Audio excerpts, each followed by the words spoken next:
arguments, we get rid of the disrespect, and then you throw me into the mix. And trust me, I'll tell it exactly how it is. And then, of course, the magic ingredient, you at home. We mix it all together, and what have we got? In my opinion, the best debate show in town. Monday to Friday, 6 till 7 on GB News, Britain's news channel.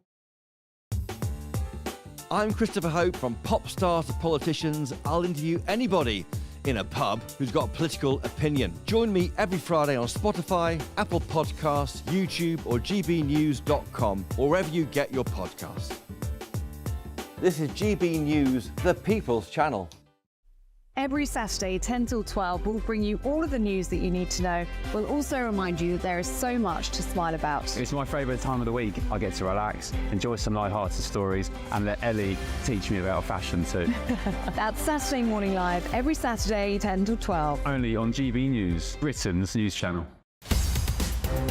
In the GB Newsroom, we bring you the news as it happens. With our team of dedicated journalists across the UK. We're ready to keep you up to date with what's happening every half an hour, every single day.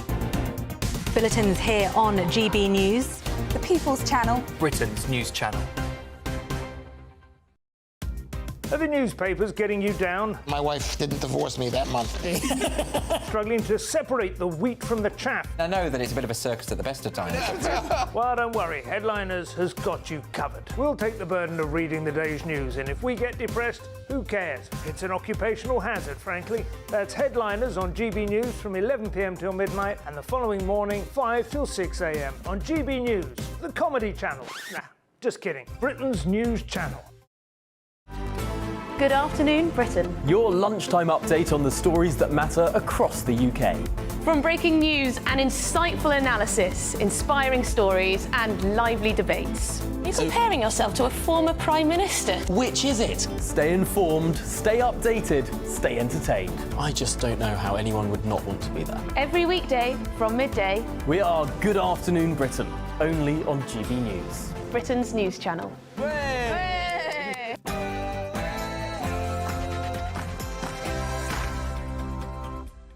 It's 9 p.m. I'm Patrick Christys. Tonight,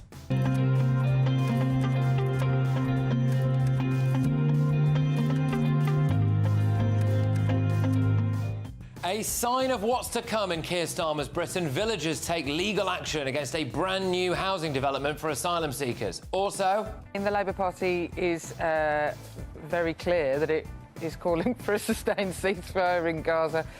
Two-tier healthcare. Labour's Jess Phillips says a Palestinian doctor let her skip the NHS queue because she voted for a ceasefire in Gaza. Plus, things will get worse before they get better. Starmer says we're all in it together. Angela Rayner's having it off in Ibiza. I mean, some people are more equal than others, aren't they? And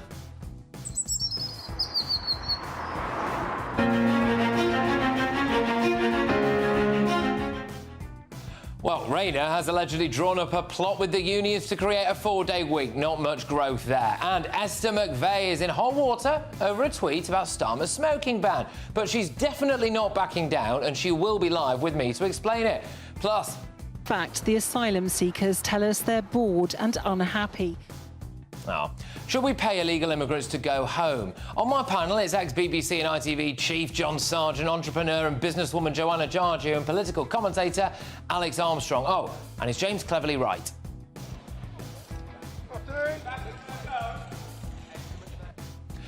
He wanted to talk about whether or not we should just forget our colonial past. All that and more, 9 to 11 p.m. Get ready, Britain, here we go.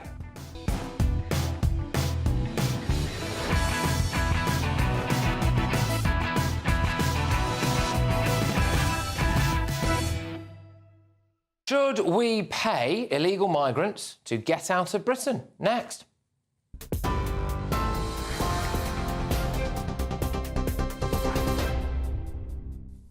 Good evening, I'm Sophia Wenslow with your headlines just after 9 o'clock.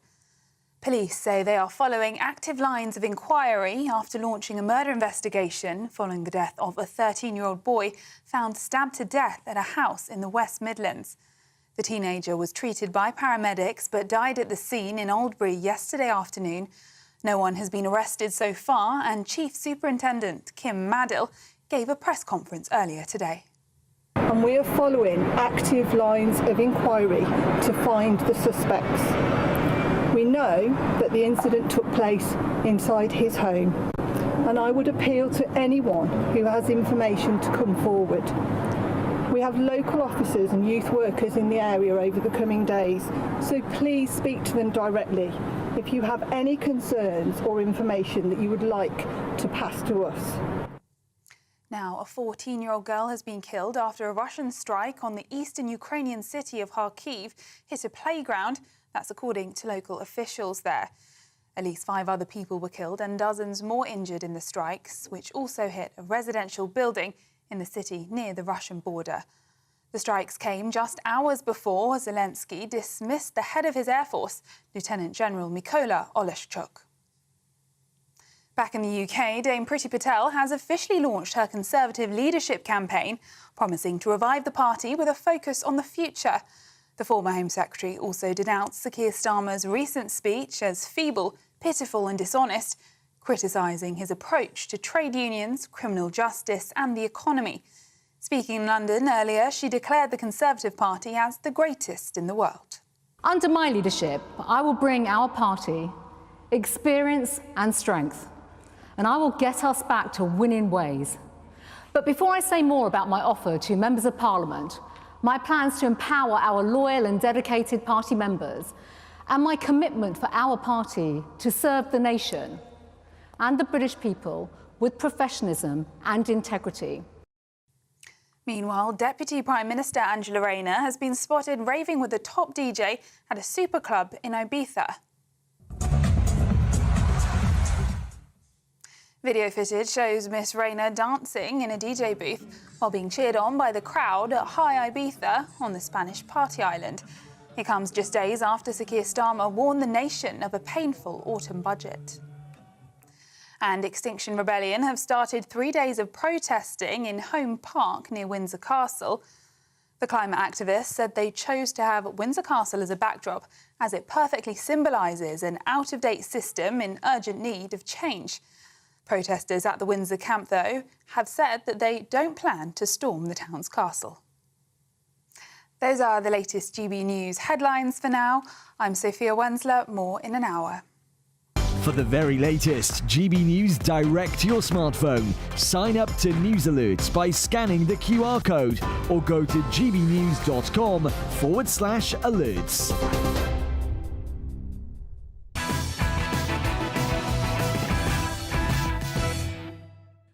Good evening. Unemployed immigrants are costing the British taxpayer £8.5 billion a year.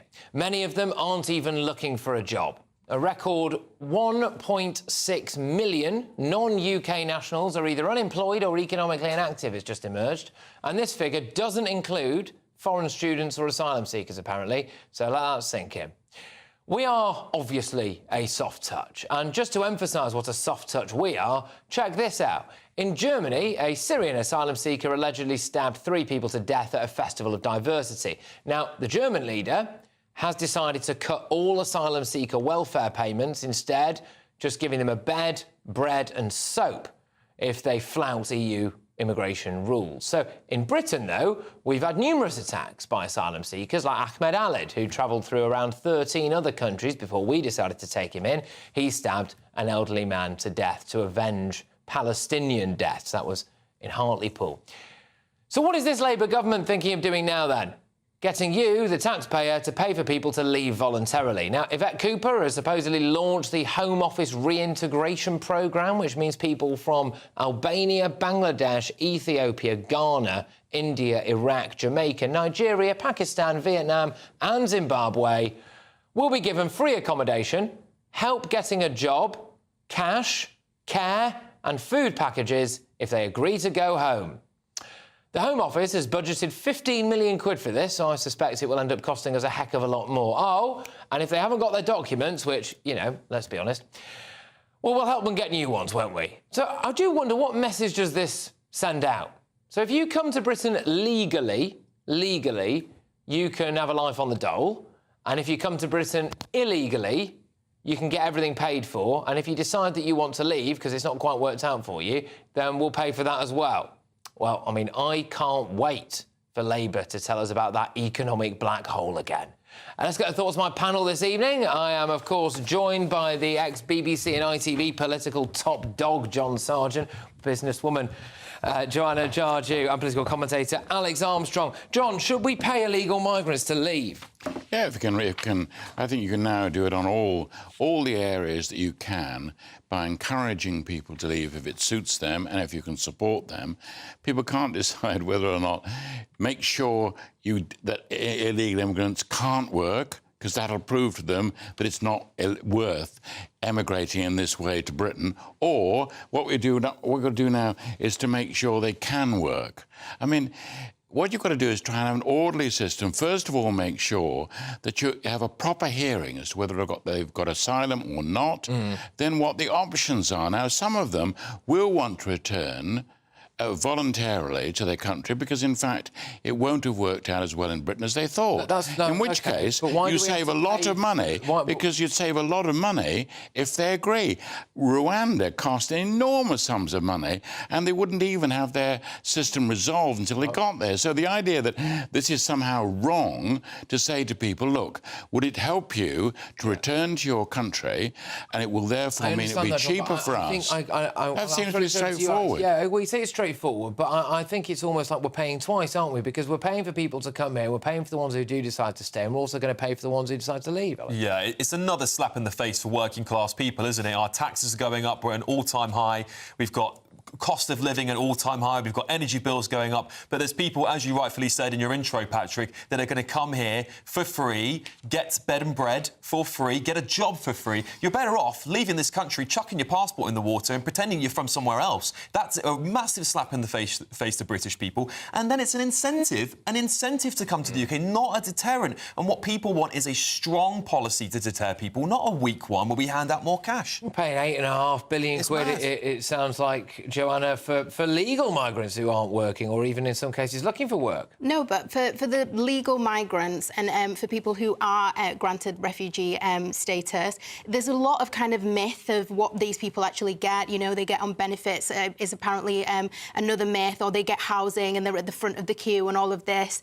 I think that a lot of that is just absolute rubbish. And when you actually compare it to the 700 million that we were spent, this is 15 million. And I'm not saying that that's not a large amount of money, but it's no different to when, you know, we give overseas aid budget as well, to make sure that when people go back to these countries that they are actually in a position to kind of stay there. There's nothing to say that somebody might not, you know, come through a boat one time and then another time decide, OK, actually, next time I'm going to come through a lorry or something like that. In the grand scheme of things, yes, obviously it's difficult to kind of bite the bullet and suck it up, basically, and say that we're going to pay twice, like you said. Because the reality is this policy's doomed, isn't it? It's not going to work. Those people have come to this country because they want to get out of the country they've come from, pretending we're going to pay to send them back, and then what, they'll do it again? Why did they leave in the first place if it was so great? You know, this is the point. Some of them will. Not going to send some of them will, some of them won't. Vast majority of them won't, John. What you can't do is to guess the whole time. Yeah. Try it.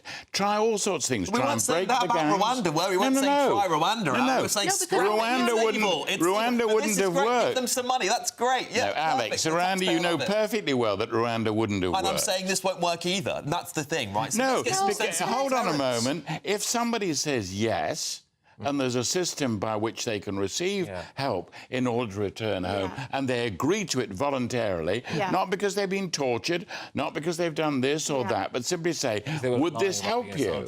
Yeah. Well, it will save a lot of money. Well, you're right, but Rwanda would have saved a lot of money as well, and it certainly wouldn't have worked. No, Joanna, has Germany got it right? Because if we do this, if we pay 15 million, it's going to be loads more than that, but whatever. If we pay 15 million quid to repatriate people, essentially, what we're also doing in the meantime is also giving them quite a comprehensive benefit system as well. So Germany has decided that in the wake of the latest attack over there, they are going to withdraw all welfare payments, apparently, and it's just going to be, they've described it as bed, bread and soap. So should we not be doing that in the meantime as well? No, I mean, OK, look, it's 15 million, and like I said, it sounds like a really big number, and you're acting as if we're basically paying for a benefit system in another country, as if, like, people are just going to be, you know, fed and watered for years. Yeah, no, they're not. It's for a very, very short amount of time, and it's just to make sure that people actually get on their feet. So, obviously, it adds up to 15 million. But why like should I said, in the the British grand public scheme pay of things, for this, Joanna? This is the question Brits want to know. Why do we have to pay for this? Because it's a practical answer. It's a practical plan. The practical answer is... No, otherwise, if you say... No, but if you say no the whole time, and wouldn't it be a good idea perhaps to torture these people? What's happening in Germany? No one wants that. Nobody wants that. We just want them to show that the quality of life they're getting isn't going to be free. I know, but look, if you can persuade people and they agree, what is wrong with that? Yeah, the easiest way of getting people to actually leave in an orderly way is, like, for it to be voluntary. So, like, even for people who have, like, overstayed their visa, I'm not talking about people who have come through boats, but actually, even just overall in the migration system, it's easier to do it, like John said, in an orderly fashion, where all you're doing is helping them for a very short amount of time. I can't help but wonder if they're more likely to do that if they don't actually have a decent enough situation here as it is. I mean, we've got a story coming up later on. It's in the next hour, which is, you know, it's a big story. It's a sign of things to come, unfortunately, I think. It's a place in Wales where it's a small village and they are basically building a purpose-built set of houses for asylum seekers. The locals say they were lied to about that, OK? So if they know that that's around the corner, why would anyone voluntarily decide, oh, you know what, all right, I am going to go back to Zimbabwe? They won't, will they? You just look at the raft of policies Starmer's planning to help people that aren't British, that have come here illegally, and we're going to... I mean, we've just scrapped the rules saying that British people won't get social housing first. And the rule passed that, which says we will scrap the rule that says terrorists won't get social housing. Yeah, this is madness. This is nuts. The British people want pragmatism, for sure, right? But they also want sensible policies that are going to address illegal immigration first and then dress people off who are legally here. Well, so that's the second point. So John, on that then, the legal numbers that came out today, so about 1.6 million people who are here legally who are not working or not looking for work, OK? So that adds up to around £8.5 billion as a bill to the taxpayer. I mean, Nigel Farage earlier on said the economic case for migration has been lost. Would you No, I agree with that. It's a shambles. It's a complete shambles at the moment. You have no proper system. Hearings can't be completed because there are, 600,000 or 700,000 people. No, but the whole system, you arrive, it's not at all clear why the people who are running these boats, for example, why can't they be arrested for organising illegal immigration? No, for some reason, they all arrive, and these people then presumably go back onto the continent to take another group of people. The whole idea of it. I think those are people who haven't arrived on boats, though, a lot of them. I think they are people who have got a visa to stay, so they might have come with a job and then... Well, so who's at the tiller? Who is there making sure that the boat, even if it's a shambles, even if some people have been killed travelling across the channel, somebody must be in charge of that boat. The key thing to acknowledge is that even depending on whether it's illegal or legal migration, a lot of the times people come and they end up being destitute as well. They end up being left destitute. And to actually lift yourself out of poverty and actually get a job is... You know, I have no problem with helping people who've tried to come and make a life here for good reasons. You know, I'm mostly against illegal immigrants coming over to the country and exploiting a system which they are aware they're exploiting, most of the time young men mostly coming over here for work. But for people who've come legally to the country, of course we should try and help them. There's nothing wrong with that. OK, all right, guys, look, thank you very, very much. A lively start as ever. Coming up, as Labour unveils plans to give workers the right to demand a 4-day working week, are they just appeasing their union paymasters and work-shy civil servants at the expense of hard-working British business owners? I'll be joined by a business expert who'll explain why a 4-day week would spell disaster for economic growth. But next, Tory leadership hopeful James Cleverly is furious with Liberal lovies who are embarrassed by Britain's colonial history. I find it both baffling and frustrating, this kind of lazy trope that the left deploy all the time, which is always to, hate your own country. All right, so should lefties stop apologising for Britain's colonial history? Former Culture Secretary Michelle Donnelly is going head-to-head with the former chairman of the Black Police Association, Leroy Logan. That is a proper head-to-head, and it's happening next.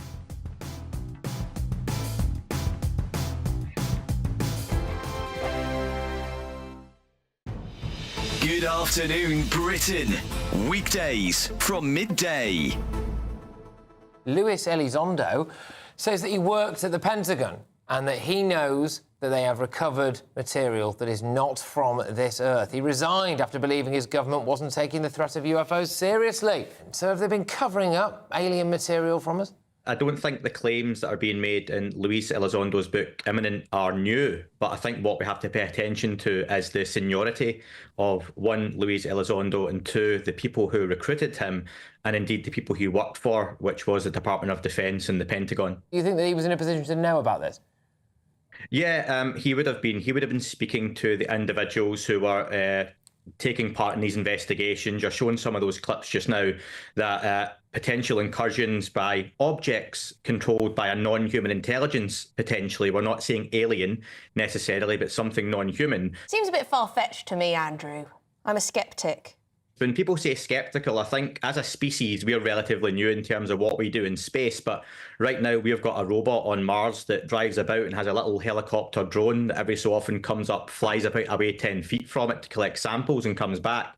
Now, a species a couple of hundred years down the line from us would have far better technology than that.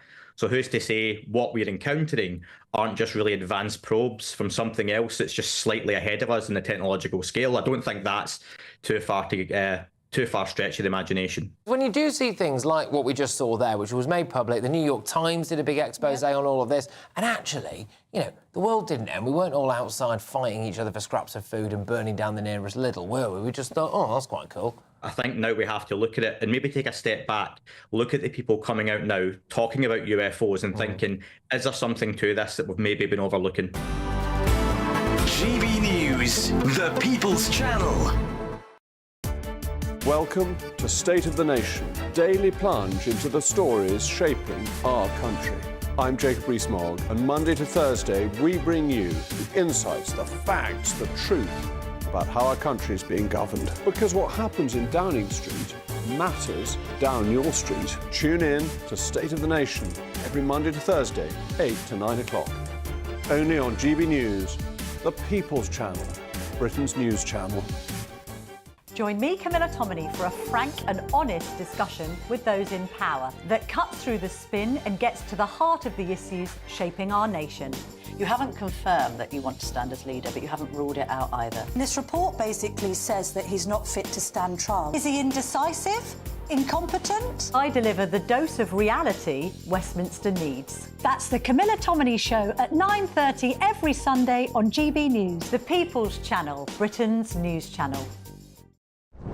I'm Christopher Hope. And I'm Gloria Di Piero, bringing you PMQ's live here on GB News. Whenever Parliament is in session on a Wednesday at midday, we'll bring you live coverage of Prime Minister's questions. We'll be asking our viewers and listeners to submit the questions that they would like to put to the Prime Minister, and we'll put that to our panel of top politicians in our Westminster studio. That's PMQ's live here on GB News, Britain's news channel.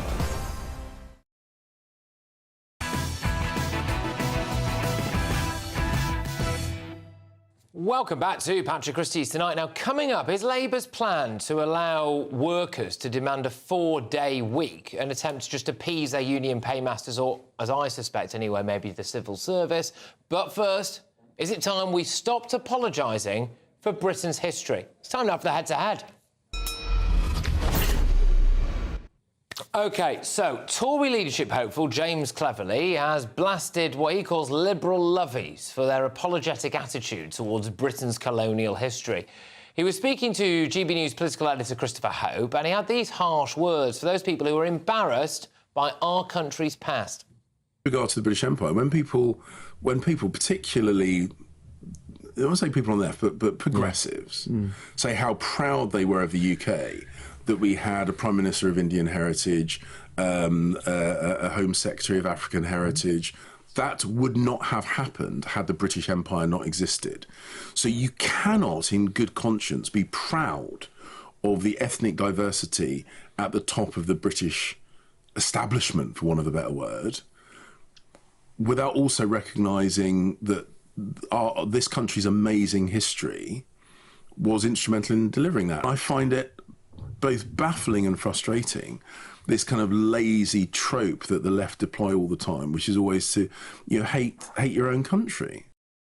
Well, it's strong stuff from James Cleverly there. I am asking, should the left stop apologising for Britain's history? Let me know what you think. You can go to gbnews.com/your say, or obviously you can tweet us as well at GBNews. But going head-to-head on this now are the former Culture Secretary, Michelle Donnellan, and the former chairman of the Black Police Association, Leroy Logan. Both of you, thank you very much. Great to have you both on the show. Look, we'll go ladies first. Michelle, do you think the left should stop apologising, then, for our past?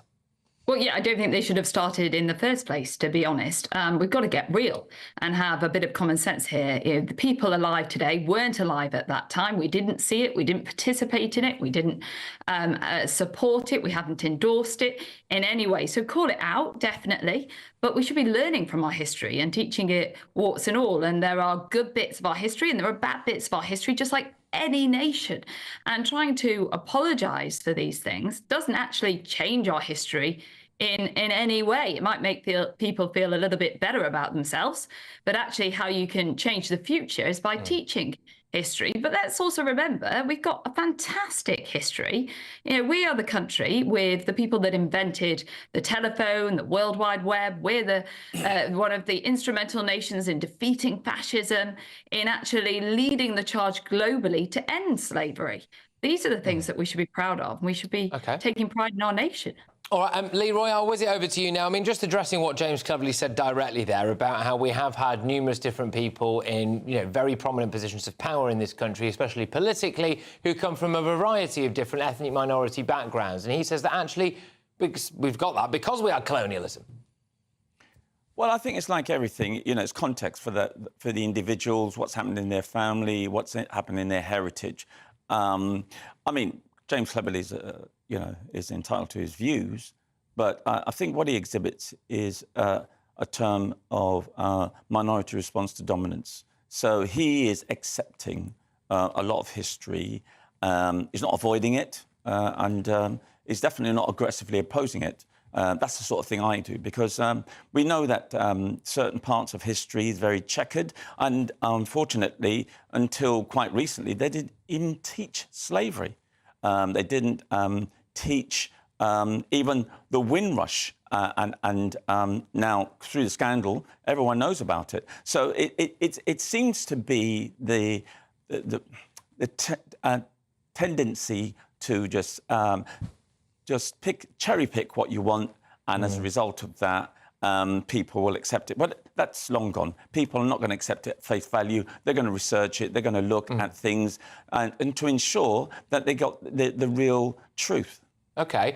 Michelle, look, is it a difficult thing to say that, look, hey, it's time to draw a line in the sand, it's time to move on, and that actually we should just be looking forward? I mean, I see, you know, Sadiq Khan, for example, commissioning yet another statue, I think this time to commemorate the transatlantic slave trade, etc. I mean, is stuff like that just pointless virtue signalling that reminds us of the negatives?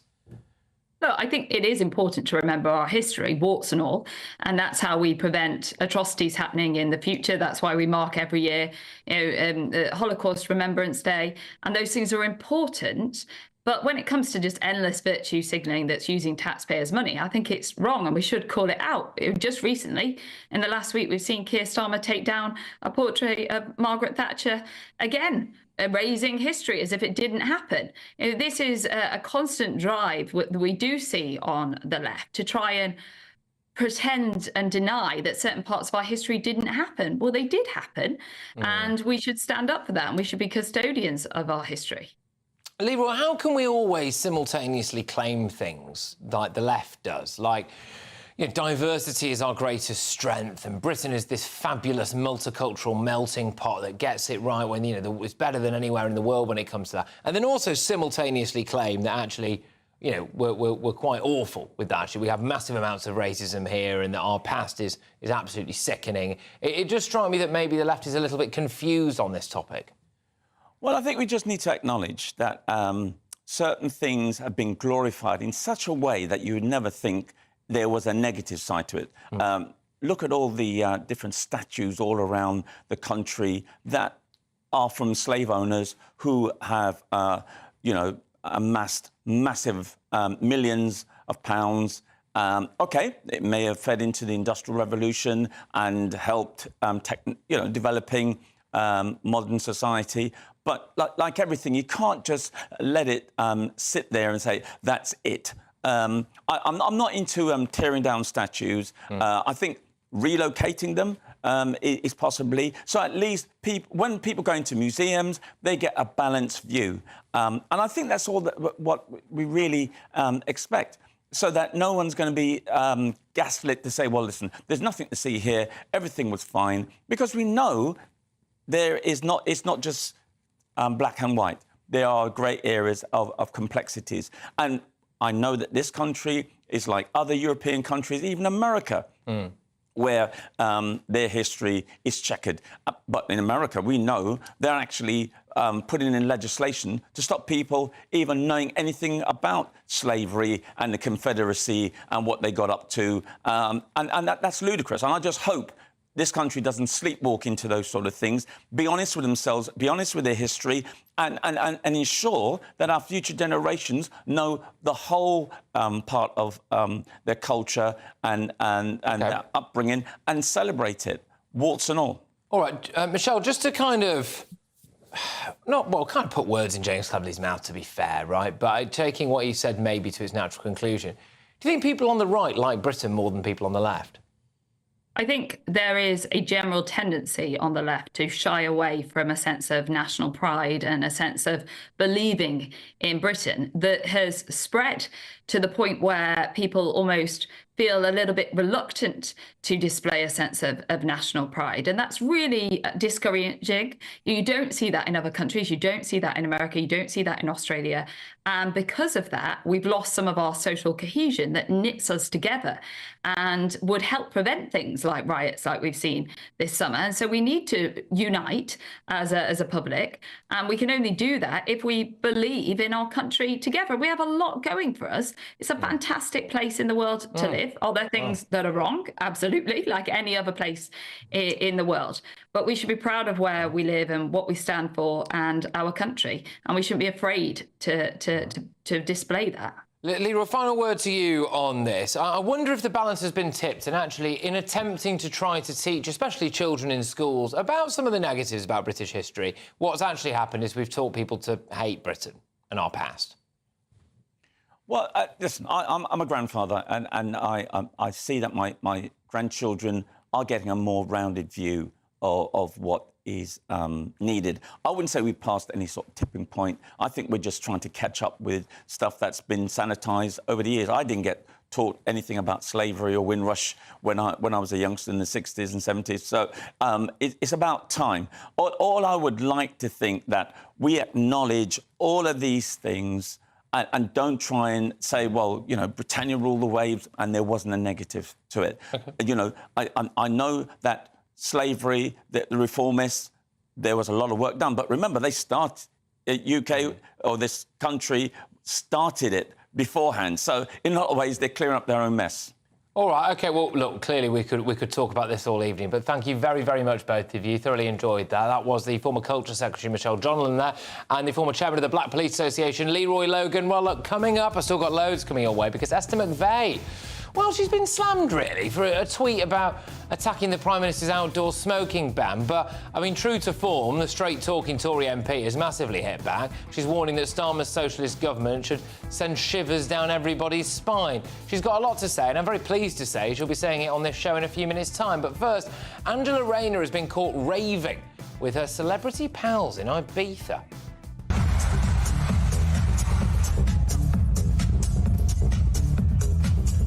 Obviously, unfortunately for Miss Rayner, back in the UK, you know, businesses are warning that her plan to give workers the right to demand a 4-day working week will wreak havoc. So is she just doing it to appease her union mates and work-shy civil servants? I'll be joined by the business expert, Jeff Birch. That's next.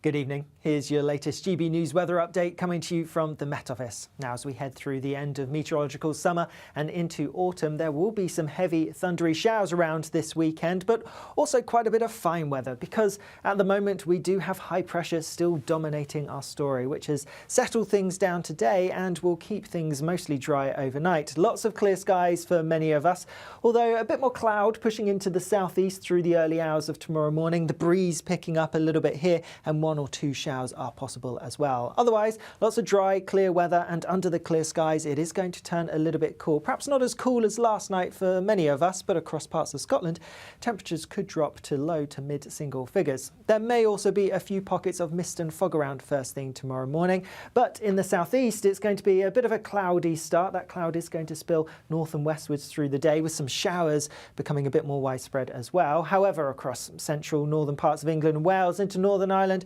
and Scotland, apart from any isolated mist or fog patches, which should clear away pretty quickly, it is going to be a fine and sunny start to the day. Lots more sunshine to come as we go through the day tomorrow as well, especially across the northern 2/3 of the UK. Further south, that cloud is going to become a bit more widespread, and do watch out for some showers, and they could turn heavy, possibly thundery, most likely towards southern counties of England. With some decent sunshine, it is again going to feel pretty warm. Temperatures generally in the high teens or low 20s, possibly reaching around 24 or 25 Celsius towards the south.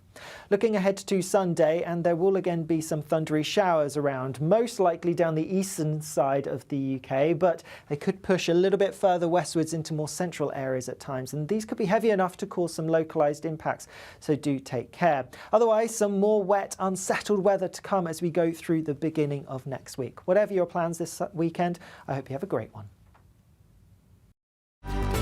Good afternoon, Britain. Your lunchtime update on the stories that matter across the UK. From breaking news and insightful analysis, inspiring stories and lively debates. You're comparing yourself to a former Prime Minister. Which is it? Stay informed, stay updated, stay entertained. I just don't know how anyone would not want to be there. Every weekday from midday. We are Good Afternoon Britain, only on GB News. Britain's news channel.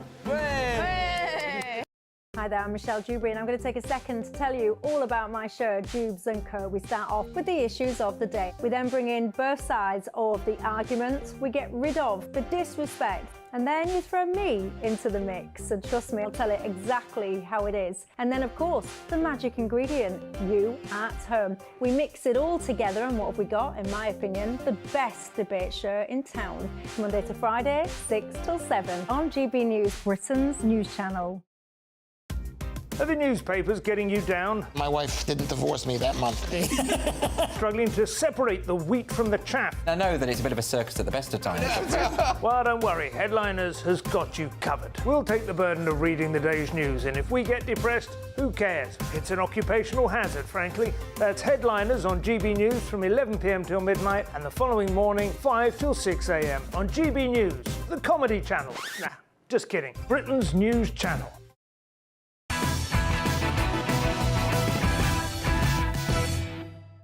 Welcome back. In a new law touted for the autumn, which is like weeks away, isn't it? Workers are set to be given the right to compress their hours into a 4-day week rather than 5, shifting the balance of power from businesses to legally obligate them to offer flexible working. All right, so the law, spearheaded by, you guessed it, Deputy Prime Minister Angela Rayner, and pushed in consultation with the trade unions, has led to questions from the Conservatives and business leaders over whether this is the right thing to do in order to boost growth, all right? And does it yet again raise questions about who is actually running Britain? Is it ministers or is it union barons? So joining me now to discuss this is business guru Jeff Birch. Jeff, look, thank you very much. Great to have you on the show. So, no, nice to see you, Patrick. Would a 4-day working week benefit us economically at all? Well, it might. I mean, that's the thing. I mean, there's an old business rule, though, before we start any of this, that says finding and keeping customers is the only activity that generates revenue. Everything else would involve us in cost. Or in other words, the only thing that keeps this country alive is the profit from commercial businesses. The profit, the tax they pay directly, the tax their employees pay directly is the only thing that finances the NHS, the government, the army, and everything else. So if you muck about with that, you muck about with it at your peril. But when it comes to how this might work practically, I think there's actually a limited number of jobs where this would work. So if anyone here at GB News or at a lot of businesses just marched in one day and said, right, OK, I'm going to compress my 5-day working week into 4. You just couldn't do it because I do a show on a Friday. So how could I do that? How could people who work on the show do it? And that's so. To me, this can only really apply to people like civil servants, and I suggest that this is who it's aimed at. Well, the problem with it is that I mean, it's the same as this working from home thing, that it's not right wing, left wing, or whatever it is. British management haven't got the mindset to handle flexible working. I mean, traditionally, every middle manager, line manager, civil servant, or whatever it is, they're fixated on the process. In other words, the way the job is done, not the job. If you at home wanted your garden fence painted and a strange bloke appeared with a bucket and an overall, you'd say paint the fence, and when it's painted, I'll pay you, and the fence would be painted, and you wouldn't ask him whether he'd done it in 4 days, 3 days, whether he'd done a 10-hour shift, 12-hour shift, or he'd done it in his lunch break. It would have to be done. And we're very poor at setting business work. I mean, I do also put it to you, though, Jeff, just on that, I also put it to you that I think there are a huge amount of people in Britain who are quite lazy and on the take, and that is borne out in the evidence of the amount of people who are not looking for work or are economically inactive. I think the work-from-home culture benefits predominantly people who are more willing to slack off. And if you say to them, or they say to you as a business, well, tell you what I'll do, I'll compress my 5 days into 4 days. I mean, that's just a gift for them to try and fudge that, isn't it? I mean, are we going to see the benefit of that? It's our fault because we've got to give people a task to do. I mean, famously, one of your own presenters, who was a famous politician, was photographed lounging on the benches in the Houses of Parliament. Now, he was at work, but was he working? Plenty of us find a job where we can put our feet on the desk and do our pools coupon or whatever it is, or crossword. The fact is, if you're set a task to complete, you complete it to satisfaction, then you've earned your money. The other point with this 4-day thing is that everybody watching you and I are thinking, 4-day week. That means, shall I have Friday, Saturday, Sunday, or shall I do Saturday, Sunday, Monday? Now, as an employer, I would say, no. Actually, I want you to, your 4-day week will be Friday, Saturday, Sunday, and Monday. And you can have Tuesday, Wednesday, and Thursday off, because those aren't my busy days anyway, if I ran a pub or a restaurant. And then you get people shouting that this enforced 4-day thing wasn't fair because it wasn't. But there's a difference now, though, isn't there? Because my understanding of this, and correct me if I'm wrong, but my understanding is at the moment, employees could go to an employer and say, can I do the compressed hours? Can I do it in 4 days? And the employer could just say no. But now, under this, I think the employer would have to provide serious justification as to why their hours could not be compressed into 4 days as opposed to 5, etc. This is just a nightmare for people who actually run businesses, isn't it? It could be, but if it's reasonable, then why not? I mean, the fire brigade have always done shifts on, shifts off, week on, 2 weeks off. All of these things work. I mean, where it doesn't work is for bus. If you say, well, how are you going to compress your hours? Well, I'm going to do 10-hour shifts.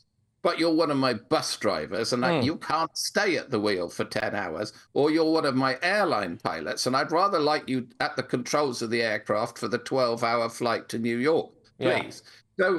So it's one of these wonderful concepts that we're all going to be a bit more relaxed, that the AI is going to do the hard work and we can. But we're asking for it, though. You see, the thing is, Jeff, I look at stuff like this and I look at the train drivers' strikes and I look at all of that and I think you're begging to be taken over by AI. You are begging for driverless trains. You are begging for us to find a piece of computer software that doesn't take the flipping mickey like they do, and it costs half as much. And I just wonder whether or not some of these people are helping themselves. I don't know. I know that it is a very divisive topic, the 4-day week, and a lot of people would massively prefer it. And there are studies out there that show that it might result in higher productivity and all of this stuff. And, you know, we don't know until we try it, do we? But I am a bit sceptical, I must say, about the reasons behind why perhaps this has been drawn up now. That should be the condition. The condition should be that productivity remains the same or improves, or you don't get it. And if, as an employer, that would be one of my reasons for standing in an employment court saying he's not getting 4 days, because the work doesn't get done. And if the guy says, yes, it does, I'm a bricklayer and I will build and 4 I've built walls. a wall. Yeah, exactly. I'll build you a wall. I'll build you a wall, and I won't have a lunch break, and then I get my day off with my kids. I, as a reasonable employer, I wouldn't argue against that. What I argue against is laws forcing me to run my business in an uneconomic way. Fair enough. Jeff, thank you very much. Great to have you on the show. Jeff Birch there, the business guru. Right, OK, so coming up, we are only months into a Labour government. We've already got 2-tier policing. We've already had a 2-tier justice system. But after Home Office Minister Jess Phillips admitted she received quicker NHS treatment because she voted in favour of a ceasefire in Gaza, do we now also have a 2-tier healthcare system? I'll tackle that at 10.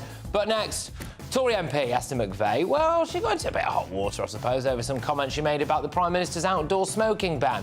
She's definitely not backing down, and she's on my show in a couple of minutes, so stay tuned.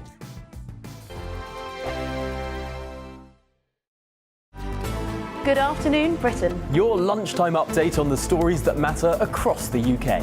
From breaking news and insightful analysis, inspiring stories and lively debates. You're comparing yourself to a former Prime Minister. Which is it? Stay informed, stay updated, stay entertained. I just don't know how anyone would not want to be there. Every weekday from midday. We are Good Afternoon Britain, only on GB News. Britain's news channel. GB News Breakfast, every day from 6 a.m.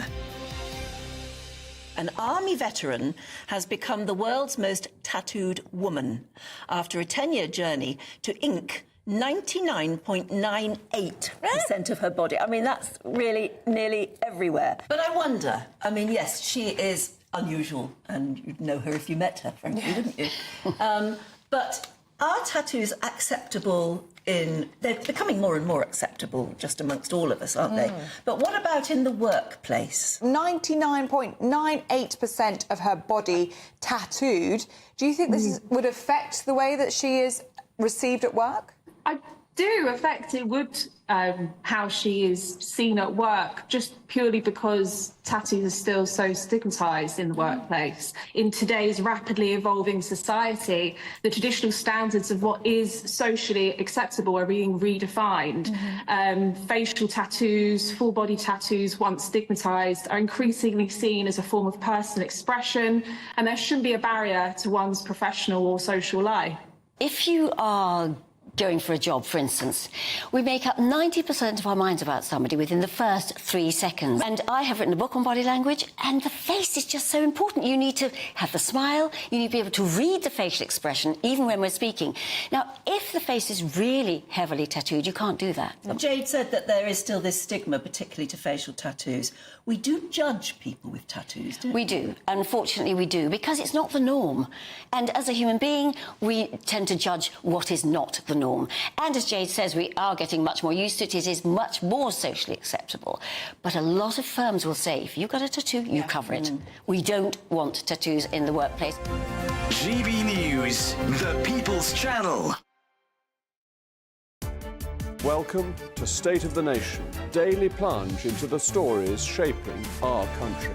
I'm Jacob Rees-Mogg, and Monday to Thursday we bring you the insights, the facts, the truth about how our country is being governed. Because what happens in Downing Street matters down your street. Tune in to State of the Nation every Monday to Thursday, 8 to 9 o'clock. Only on GB News, the People's Channel, Britain's news channel.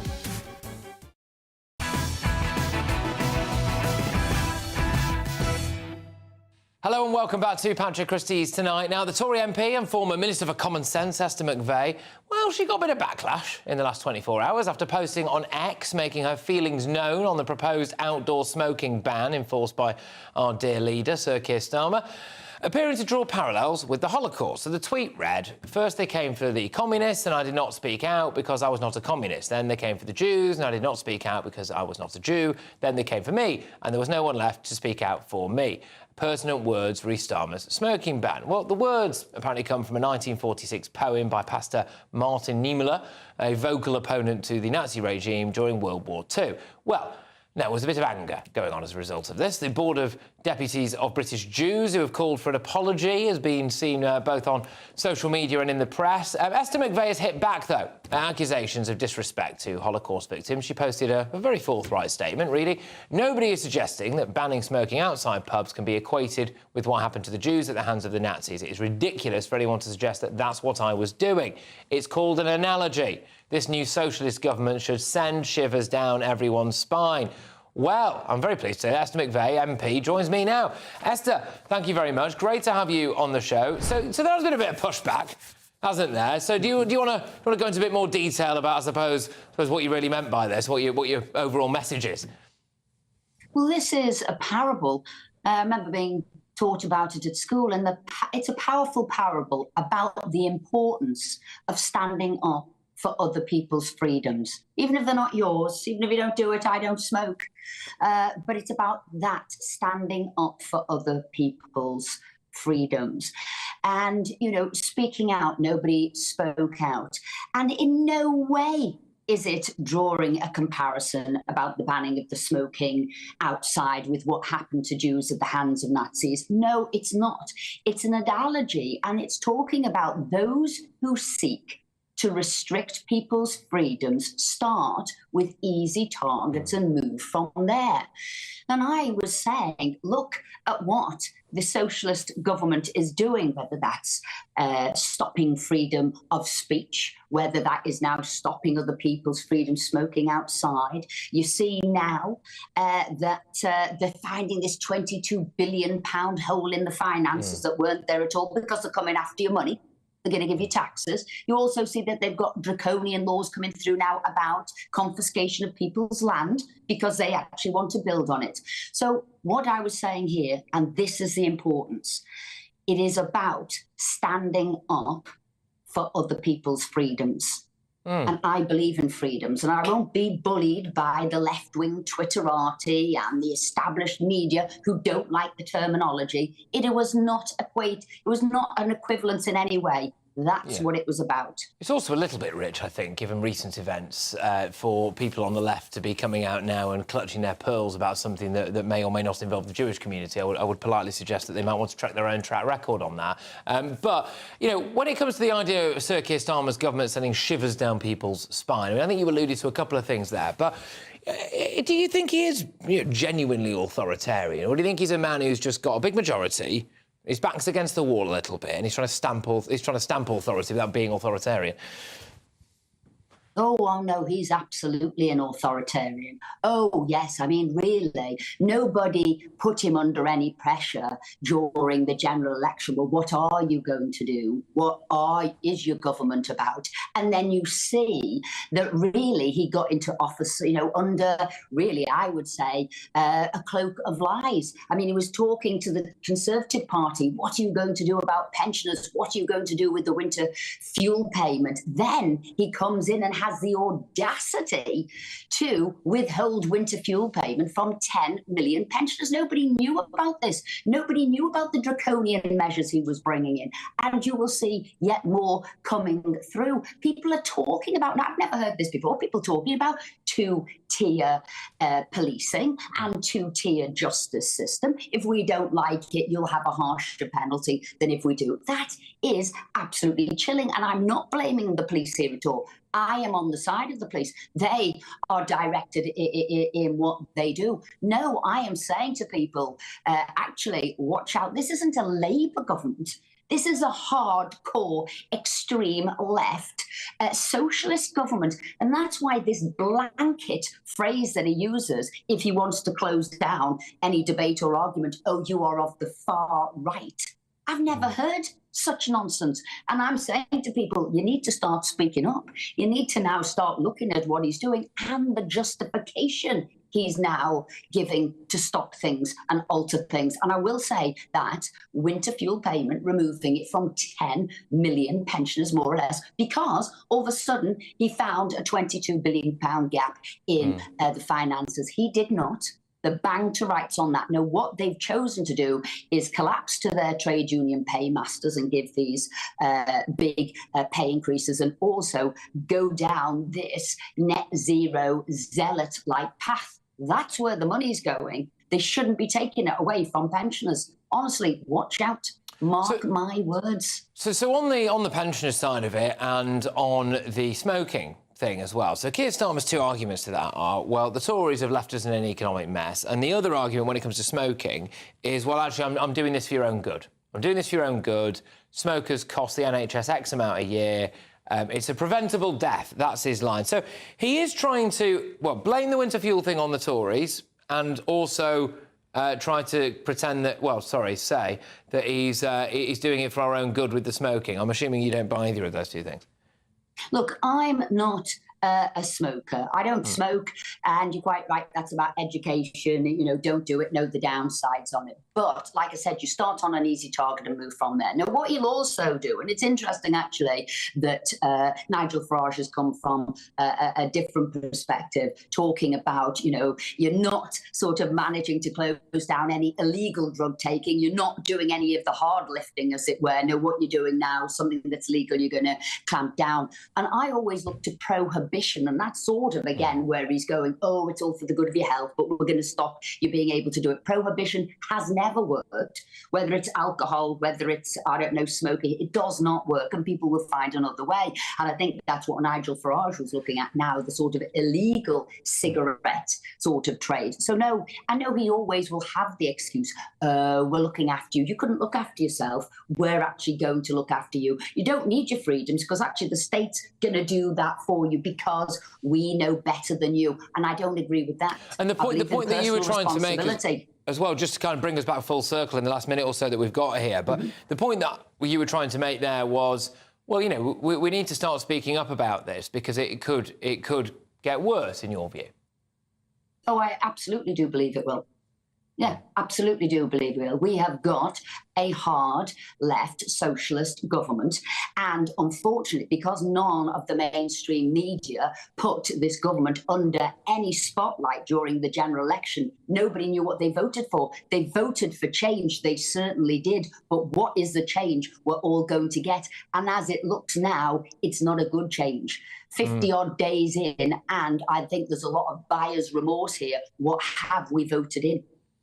Well, it's interesting to see those approval ratings, isn't it? And the rate at which they are going down. And you would have to assume that some of those people who are now thinking of him negatively did indeed vote for him a few weeks ago. But Esther, thank you very much for coming on. So we're out of time, but absolute pleasure to have you on, and all the best with everything as well. You take care. It's Esther McVey there, MP. Right, OK, obviously Keir Starmer will say he's not a hard left or a socialist.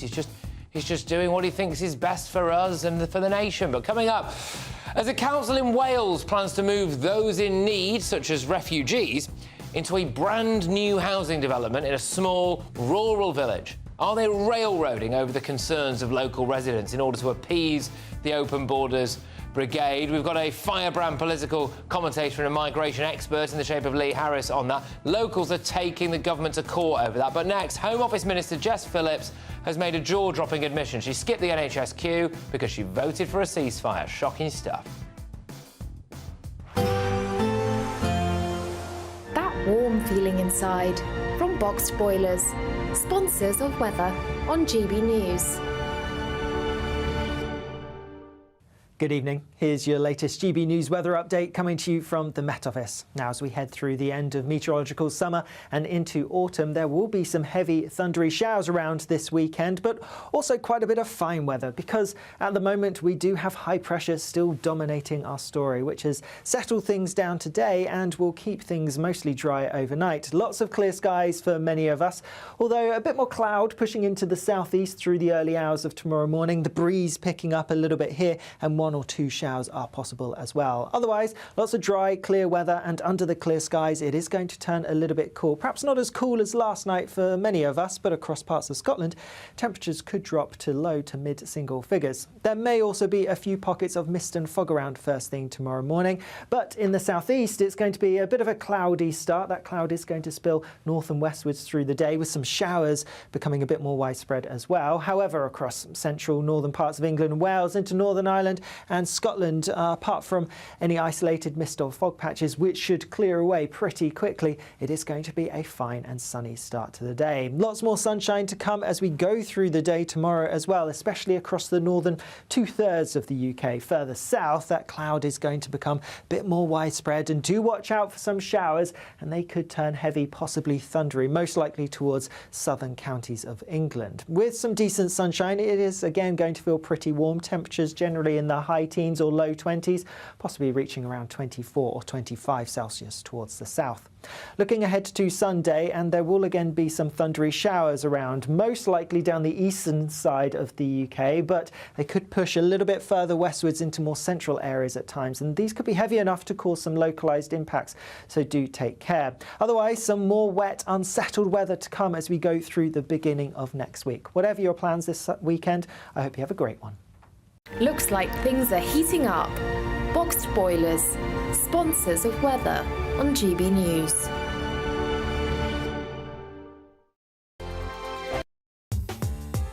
I'm Christopher Hope. From pop stars to politicians, I'll interview anybody in a pub who's got a political opinion. Join me every Friday on Spotify, Apple Podcasts, YouTube or gbnews.com, or wherever you get your podcasts. This is GB News, the People's Channel. Join me, Nana Akweer, for an informative, interactive news programme with a difference. It's fun. No, he didn't say that, though. I'm so surprised. I think there's an element of truth to that. Join me from 3 p.m. every weekend, only on GB News, Britain's news channel.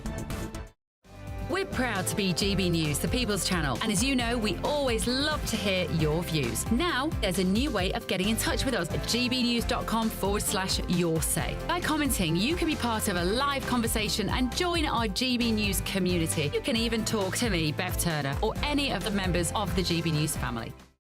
Hi there, I'm Michelle Dewberry, and I'm going to take a second to tell you all about my show, Jubes & Co. We start off with the issues of the day. We then bring in both sides of the argument. We get rid of the disrespect. And then you throw me into the mix. And trust me, I'll tell it exactly how it is. And then, of course, the magic ingredient, you at home. We mix it all together, and what have we got, in my opinion? The best debate show in town. Monday to Friday, 6 till 7 on GB News, Britain's news channel.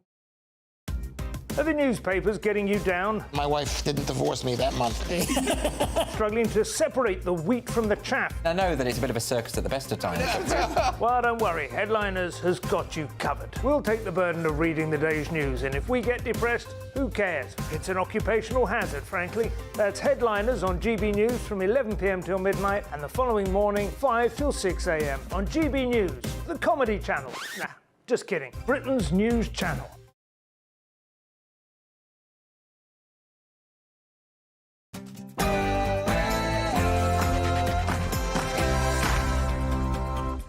It's 10 p.m. I'm Patrick Christys. Tonight,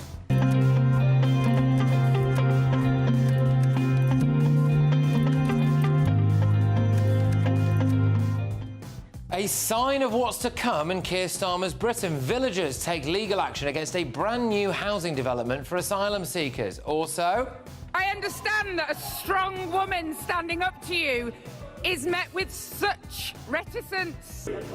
Can you throw them out? well, Jess Phillips there ranted at the pro-Palestine brigade for abusing her. I mean, the Labour Party is very clear that it is calling for a sustained ceasefire in Gaza. But now it emerges a Palestinian doctor let her skip the NHS queue because she voted for a ceasefire in Gaza. Is this two-tier healthcare? Plus, things will get worse before they get better. Starmer says that we're all in it together. Angela Rayner's partying in Ibiza. Some people are clearly more equal than others, aren't they? On my panel tonight is ex-BBC and ITV political chief John Sargent, entrepreneur and businesswoman Joanna Jarju, and political commentator Alex Armstrong. And can you guess who makes a surprise entry for tonight's Greatest Britain? Get ready, Britain, here we go.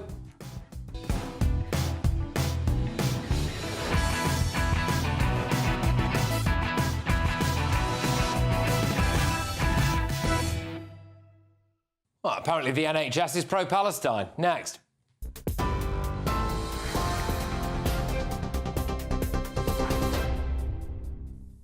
Good evening, I'm Sophia Wenslow with your headlines just after 10 o'clock. Some breaking news in the last half hour. Brazil's Supreme Court has ordered the immediate and complete suspension of X, formerly known as Twitter. In a statement, the court said it will ban the social media platform until X complies with all court orders and pays existing fines. The Brazilian Supreme Court judge and Elon Musk have been in a public feud for months after X failed to comply with legal orders to block certain accounts accused of spreading fake news and hate. The platform is expected to be unavailable in the country within the next 24 hours. Back in the UK, police say they are following active lines of inquiry after launching a murder investigation following the death of a 13-year-old boy found stabbed to death at a house in the West Midlands. The teenager was treated by paramedics but died at the scene in Oldbury yesterday afternoon. West Midlands Police confirmed the attack took place inside the boy's home and appealed for anyone with information to come forward. No one has yet been arrested. Dame Priti Patel has officially launched her Conservative leadership campaign, promising to revive the party with a focus on the future. The former Home Secretary also denounced Sir Keir Starmer's recent speech as feeble, pitiful and dishonest, criticising his approach to trade unions, criminal justice and the economy. Speaking in London, she declared the Conservative Party as the greatest in the world. Under my leadership, I will bring our party experience and strength, and I will get us back to winning ways. But before I say more about my offer to members of Parliament, my plans to empower our loyal and dedicated party members, and my commitment for our party to serve the nation and the British people with professionalism and integrity. Now, the government says it won't impose a 4-day working week, but it would encourage workers to be able to work flexibly. Labour says it's focused on compressed hours, allowing employees to work longer over fewer days, not reducing total hours. The Conservatives have criticised the proposals, claiming businesses are concerned about potential costs. And Oasis have recorded their best ever week on the UK albums charts, 15 years after the band broke up, and fresh from the news they're reuniting. Brothers Noel and Liam Gallagher confirmed the reunion on Tuesday morning following weeks of speculation. They've now issued a warning against reselling tickets to their comeback tour after some were listed for thousands of pounds within minutes of a pre-sale today. The rest of the tickets for the UK shows will go on general sale at 9 a.m. tomorrow. Those are the latest GB News headlines for now. I'm Sophia Wenslow, more in an hour. For the very latest GB News direct to your smartphone, sign up to News Alerts by scanning the QR code or go to gbnews.com/alerts.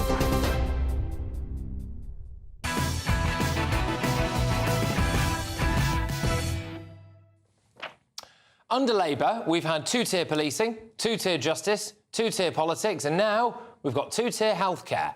Home Office Minister Jess Phillips, who quit Starmer's shadow cabinet over the old Gaza ceasefire vote before miraculously finding her way back into the fold post-election, has revealed something quite shocking. She skipped the queue in hospital because a Palestinian doctor liked the fact that she was pro-Gaza and voted for a ceasefire. She said, "The doctor who saw me was Palestinian. As it turns out, almost all the doctors in Birmingham seem to be. He was sort of like, I like you, you voted for a ceasefire, I got through quicker." OK. Remember when Sir Keir Starmer said this?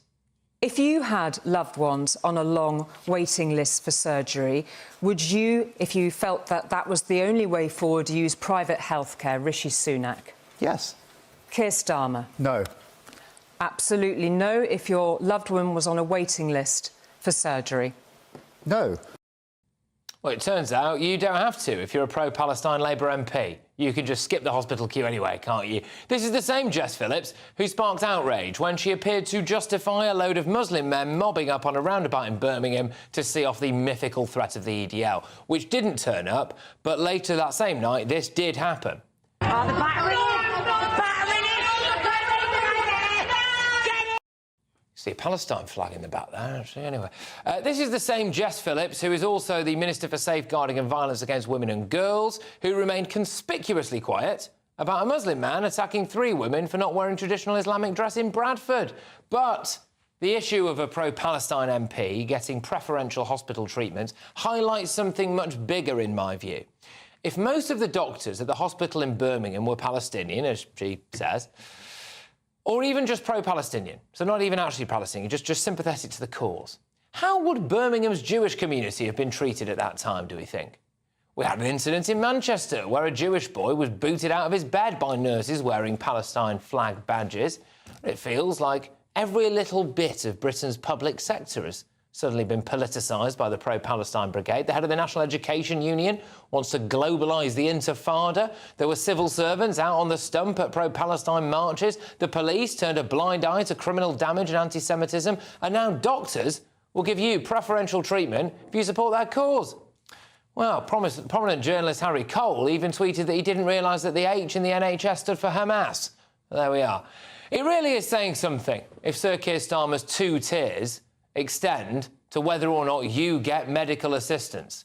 Let's get the thoughts of my panel this evening. I have got ex-BBC and ITV political chief John Sargent. I have a businesswoman, entrepreneur Joanna Jarju, and political commentator Alex Armstrong. Alex, I'll start with you and I'll work my way down. Do you think that there is kind of a worrying thing here, 2-tier healthcare system? This is absolute shocking news. I mean, first of all, for Jess Phillips to say it out loud, I think that is a massive misdemeanour on her behalf. She's admitted that she's getting extra care because of her political views.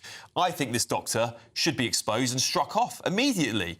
We need to send a strong message that you do not get preferential treatment under our National Health Service based on your political views. We've already seen the justice system completely corrupted by this. We had the man who threw cement at Nigel Farage, he's been let off, but other people for writing social media tweets have gone to prison, right? When is this going to stop? The British public will be up to their eyeballs, and this might even be the final straw for some people. I fear for the, as you said, the Jewish community who are going to go into the NHS now wondering if they're going to be at the back of the queue. That's the point, isn't it? I mean, you know, Birmingham has got a big Jewish population. I mean, the implication here is if you were visibly Jewish and you got ill in that Birmingham hospital at that time, you might have been at the back of the queue.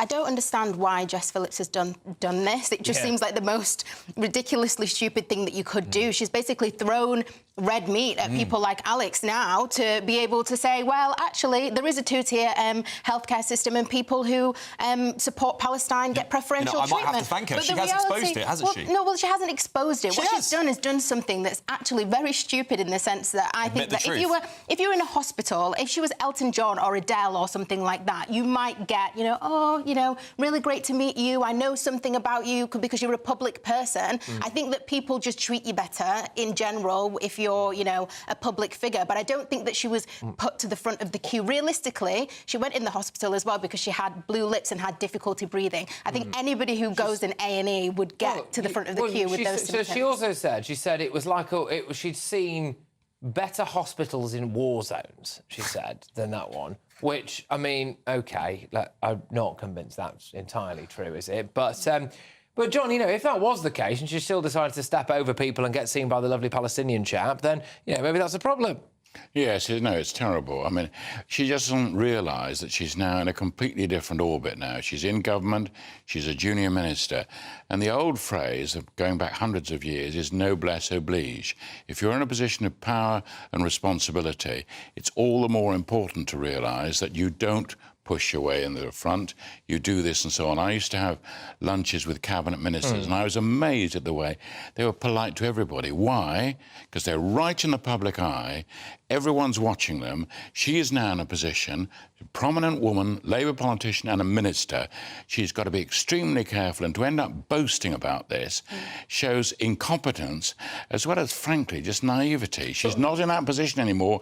She's got to change her habits and her behaviour, as has Angela Rayner. They don't realise how the eyes are on them, and they've got to be super careful about whatever they do from now on. So I actually really had a lot of respect for Jess Phillips over her standing up when she was getting berated by some of those men that had been, running the campaign against her in her seat. She said that she'd faced, huge amounts of threats and misogyny and all of that stuff. And I thought, good for you, well done.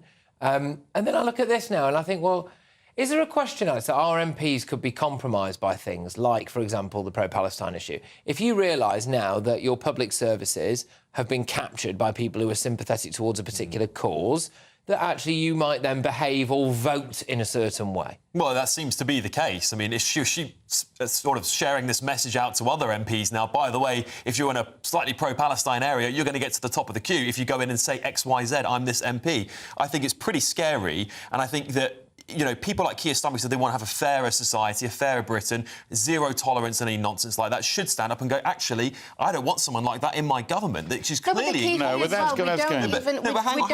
going too far to say. It's a naivety, it's a lack of knowledge of what it's like to be in power. 14 years have passed. They've no idea how much the situation has changed. They're right in government now. They can't do this. Now, a few months ago, when this happened... She wouldn't think, oh, well, why not admit it? It didn't matter very much. I was ill. I felt very badly. I would have been treated properly.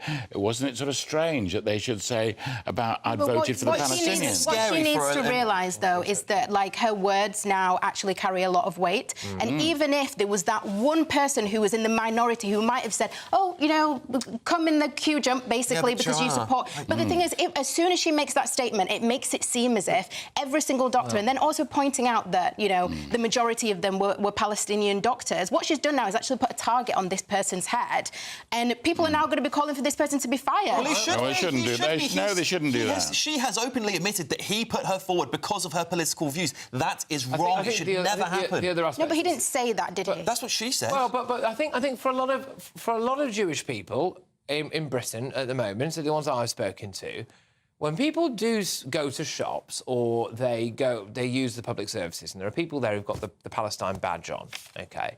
I think for them, some of them, I'm not speaking on behalf of the Jewish community here, of which I am not a member, but I think some of them do feel as though that might be a bit of a show of force. And what does that mean in terms of what kind of service you're going to get if you're visibly Jewish? And stuff like this reinforces it. Stuff like this that we had at the Manchester Hospital, Wythenshawe Hospital, I think it was as well, reinforces it. And I think that is a bit of a problem, isn't it? Let's just replace the pro-Palestine with something like EDL, for example, right? Imagine the outcry from the left if someone said, oh, they're sympathetic to my EDL views, for example, something ridiculously radical like that. The left would be in an absolute furore, calling for this guy to be struck off the list. If they want to play the game that way, they should be treated with the same back. Strike this guy off the register, show this is not acceptable in our country, or no matter what your political views are, nobody gets preferential treatment. And I do worry about it. And we go back to that conversation about MPs. You're right to call out, Patrick. How might this affect their vote? How might this affect a sick MP, for example, someone who's undergoing treatment? Many MPs get ill. Will they worry now that if they don't take a pro-Palestine stance that they won't get seen? Well, there shouldn't really be politics in the NHS. I mean, for a long time, there was a lot of, I think, quite woke ideology in the NHS. We've done numerous segments on this show about whether or not the LGBT, especially the T bit, has had some kind of big impact there, and what that might mean for people who don't share those views. But, Joanna, I would argue that Jess Phillips has actually been, whether or not she's been two-tier here, but she has been when it came to those people who were mobbed up on the roundabout. This follows her tweeting that they were only really there because they heard about the EDL. Well, all right, but they were also there with machetes. They weren't obeying the law, and then they kicked a bloke's head in outside a pub shortly after that. Well, I think it is realistic that when the riots were going on, obviously we have to look at who was rioting first and who was being the agitator first. And I think that she was right to an extent to say that these people were there to defend themselves. Were there people as well within that crowd who did turn up with machetes and who did jump that guy outside of the pub? Yes, there were. But it goes back to the same thing about her understanding what her position is and how she has to almost, you know, make statements that aren't as inflammatory and don't put a target on her, a target on other people as well. She has to learn to walk through the minefield. Now, every senior politician knows exactly. When I'm using that phrase, they know exactly what they're talking about. They're saying, oh, be careful. Maybe misunderstood. Hold on a moment. All your points are perfectly good, Patrick. I don't, particularly with regard to anti-Semitism. You know, these are very serious problems. And that's why all the people, particularly in government, you know, it's easy enough to say, oh, we should all behave the same way and they should be sacked and so on. No. People in government have to learn, and they do learn, and don't expect Jess Phillips to be boasting about this in a few weeks' time. She will not. I don't think that Jess Phillips is even unique in this situation. I think this is where you kind of start to see the dividing line between who's a career politician and who isn't, because you can see the dividing line in terms of who really recognises the demographic of their seat, and it works both ways. You know, she probably panders a lot to certain communities because she's very aware she wants to keep her seat at the end of the day. But then equally, you've got other people as well. For example, there was another MP who was, you know, standing up and basically disclosing which Holiday Inn in her constituency, because people want their Holiday Inn back, and she tweeted that publicly. And then obviously that shows people exactly what location to go to then try to burn it down. So what I'm saying is that it also works both sides, and what we need to work towards in this country is politicians really recognising their position and not just pandering to be able to keep their job do you think and we their should salary. have some? Do you think just to round this off, Alice? Do you think there should be some kind of investigation into whether it's the NHS or the education system or the civil service as to whether or not their political views, in this case the pro-Palestine situation, is impacting the job that they're doing and the quality of output they are delivering to the taxpayer? Well, look, I said this months ago. There should be a public investigation into whether there is a two-tier system in our country, particularly for our civil service, our national health service and our justice system, because it's getting quite obvious that people are saying, don't believe what your eyes and ears tell you. And I think the best way the government could put this to bed is to go, let's have a public investigation. Have an audit. Let's have an audit of it. Because then the argument goes on. No, don't worry. She will have got the message. But that's not the point, John. Wait a minute. Most senior politicians will have got the message now. Be much more careful. Cover it up. Wait a moment.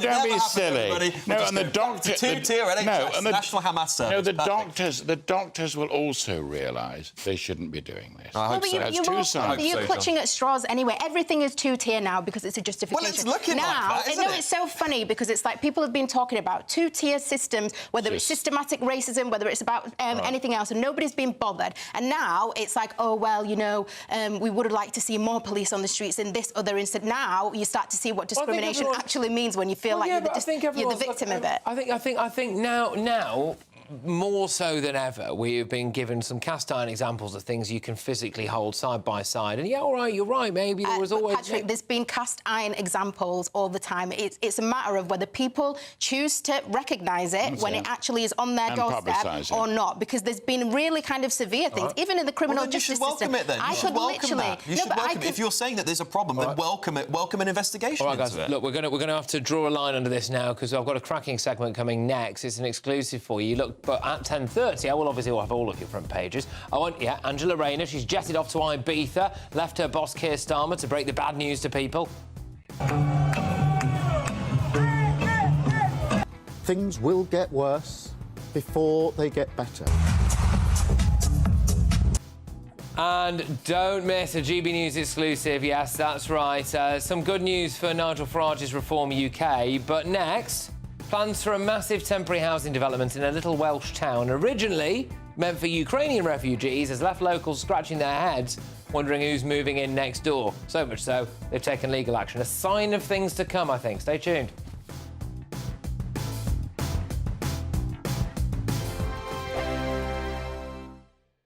If you want your news to be straight talking... This is a nightmare for the Conservatives again. Down to earth. It's not just Nottingham where this is happening, is it? And most importantly, honest. Hard-working, middle-class taxpayers, they'll get their book thrown at them. Then catch me, Martin Daubney, Monday to Friday, 3 till 6 p.m. on GB News, Britain's news channel. Join me, Camilla Tominey, for a frank and honest discussion with those in power that cuts through the spin and gets to the heart of the issues shaping our nation. You haven't confirmed that you want to stand as leader, but you haven't ruled it out either. This report basically says that he's not fit to stand trial. Is he indecisive? Incompetent? I deliver the dose of reality Westminster needs. That's the Camilla Tominey Show at 9:30 every Sunday on GB News, the People's Channel, Britain's news channel. Every Saturday, 10 till 12, we'll bring you all of the news that you need to know. We'll also remind you that there is so much to smile about. It's my favourite time of the week. I get to relax, enjoy some light-hearted stories, and let Ellie teach me about fashion too. That's Saturday Morning Live, every Saturday, 10 till 12. Only on GB News, Britain's news channel. GB News Breakfast, every day from 6 a.m. Football and gambling can go hand in hand and cause long-term problems.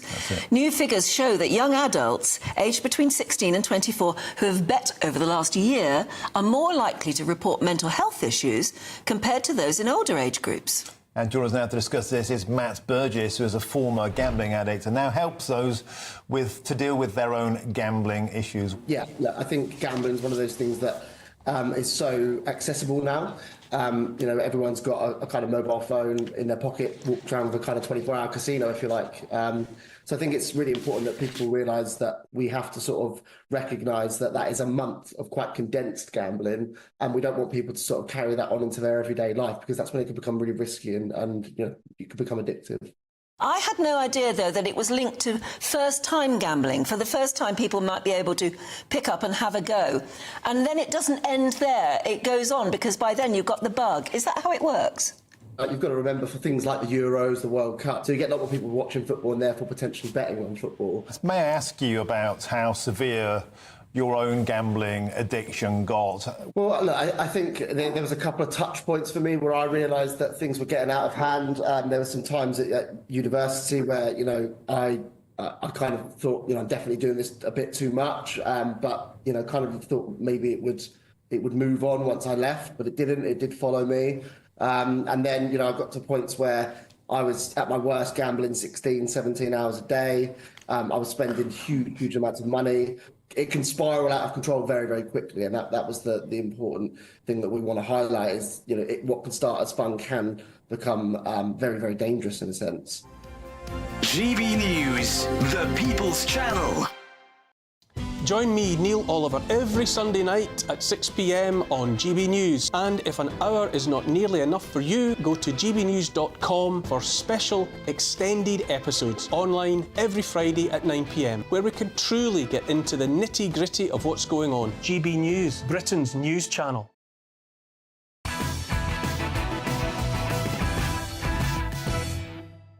Welcome back to Patrick Christys Tonight. Now, all of tomorrow's newspaper front pages are coming in thick and fast shortly. But first, well, the first plans for a massive temporary housing development in the little Welsh town of Llantwit Major have sparked outrage among local residents, despite Vale of Glamorgan Council originally stating that the development would be used to house Ukrainian refugees. Locals now claim this is no longer the case, leaving major question marks over who will eventually move into the accommodation, which is set to open by the end of the summer. Residents are now taking legal action against the council, claiming that their local authority also hasn't yet secured the correct planning permission for it. So there's a lot going on there. They also say that apparently it takes them a heck of a long time to get to the local shops, and it might have been nice if a shop had been built there as opposed to this whopping great big housing development for people from goodness knows where. But for more details, I'm joined by political commentator Lee Harris. Lee, thank you very, very much. Lee, is this a sign of things to come, do you think? We're hearing now that Labour are going to be building these housing developments and that it's going to be social housing, etc. Is the reality that a lot of that in small villages or towns like this is just going to be full of people who've just been granted asylum? I think that's evidently true. I mean, was it Angela Rayner said that every part of Britain will take their fair share of migrants? And she's also, you know, disgracefully dropped the Tory plans to prioritise British citizens over migrants in social housing, and even dropped plans to ban terrorists from social housing. It's absolutely madness. But I think, you know, going back to your point, over the next sort of 10 to 15 years, it's estimated that population will increase by another 6.5 million, 90% of that from migration. You know, this is the equivalent to 5 cities the size of Birmingham. You know, just think what that means for NHS, schools, housing, and social cohesion. You know, we have to build 515,000 homes every year just to keep up with migration. I think just because we've got this on the screen at the moment, Lee, what we can see here, right, is a development being built right on the back of existing properties. So you've got a town here, that sums it up perfectly. You've got that new development there of whatever you want to call it, whether it's porter cabins or new smaller dwellings, OK? And literally the fence right at the back of it is people's houses, you know, a combination of social housing in some parts of it and privately owned properties with not a lot of social amenities going on around them. You know, that is their area. That used to be a school, apparently, that we're seeing there now. I mean, that will irreversibly change that area, won't it? Yes. This is yet another example of the out-of-touch elite class imposing their open borders ideology on working class Brits who are not being heard. Poll after poll, election after election, the British people have demanded that immigration levels are reduced. And for the last 2 to 3 decades, they've been lied to. There is absolutely no mandate for this. And people are understandably angry. Just like in this village, they are not being listened to. And the other aspect to it as well is they actually go one step further than that. A lot of people claim that they're being lied to, or, to put it possibly slightly more mildly, deliberately misled. So if they're told originally that this is for Ukrainian refugees, you think women and children, OK? And people, I think, are more inclined to think that's OK. We can also see that there is a physical war taking place in Ukraine and all of that stuff. So there's a kind of moral justification for it in your local area. You could also make the pretty clear case, I think, that maybe culturally speaking, people here in Britain do have a bit more in common with Ukrainian people than, dare I say it, people from the Middle East. But actually, when it turns out that that's not true and that there's not going to be Ukrainian refugees living in there, it just makes people think, well, why have you tried to pull the wool over our eyes? And then the other aspect of it is, well, will you then just be called far right and a racist if you decide that you've got more of a problem with people from a certain part of the world living there as opposed to Ukrainians?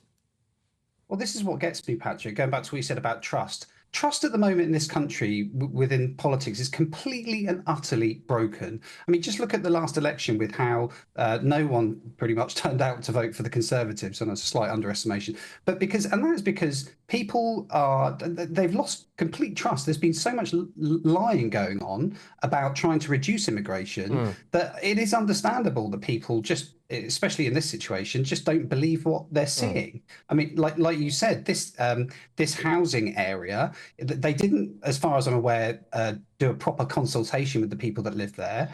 You know, they haven't worked out what the impact of the community is. And in this case, it genuinely does seem like they have actually lied to the people there. I mean, I think there's 25 million has already been spent on this so far. So the locals who live there quite rightly believe that there's no way to stop it. This is happening. And like you said, this is a sign of things to come. Absolutely no one believes that, no one sensible believes that Keir Starmer is going to smash the gangs. So the truth is, Labour, just like the Conservatives, have no coherent plan at all to deal with the levels of migration. Well, this is permanent. You see, this is the thing. Now, there's been a Welsh government. There's been a Labour government in Wales, you know, for quite a long time now, and a very long time now. And I think the concern for a lot of people is that this is a sign of things to come. I mean, that is one of now several, I mean, unequivocally permanent bases in Wales that, you know, it appears are going to be used, or in some cases are being used, predominantly by new arrivals, shall we say, asylum seekers. And when you look at that, you know, a lot of people have been saying this for a very, very long time, which is, you know, it might only be when these places start popping up literally in your back garden, that more people wake up to the actual scale of the problem when it comes to our illegal migrant crisis. But, Lee, can I just say a massive thank you to you? Great to have you on the show. It's Lee Harris there, political commentator. Now, I have a very lengthy right of reply here from a Vale of Glamorgan Council spokesperson. So they say that the units, these are what you just saw on your screens there, the units are a mix of single and two-storey homes for use by couples and families either fleeing the war in Ukraine or already on the council housing waiting list.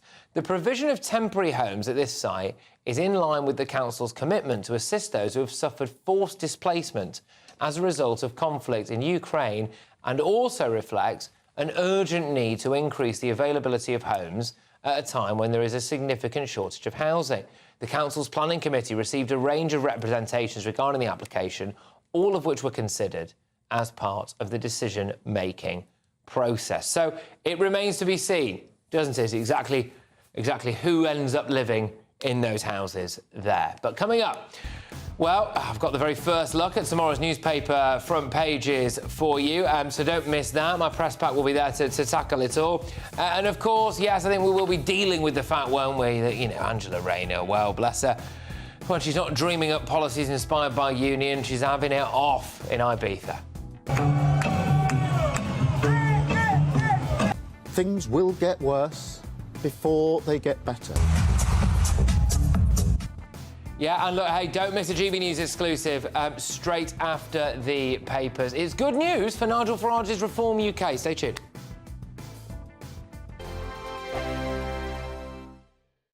Good evening. Here's your latest GB News weather update coming to you from the Met Office. Now, as we head through the end of meteorological summer and into autumn, there will be some heavy thundery showers around this weekend, but also quite a bit of fine weather, because at the moment we do have high pressure still dominating our story, which has settled things down today and will keep things mostly dry overnight. Lots of clear skies for many of us, although a bit more cloud pushing into the southeast through the early hours of tomorrow morning. The breeze picking up a little bit here, and one or two showers are possible as well. Otherwise, lots of dry, clear weather, and under the clear skies, it is going to turn a little bit cool. Perhaps not as cool as last night for many of us, but across parts of Scotland, temperatures could drop to low to mid-single figures. There may also be a few pockets of mist and fog around first thing tomorrow morning, but in the southeast, it's going to be a bit of a cloudy start. That cloud is going to spill north and westwards through the day, with some showers becoming a bit more widespread as well. However, across central northern parts of England and Wales into Northern Ireland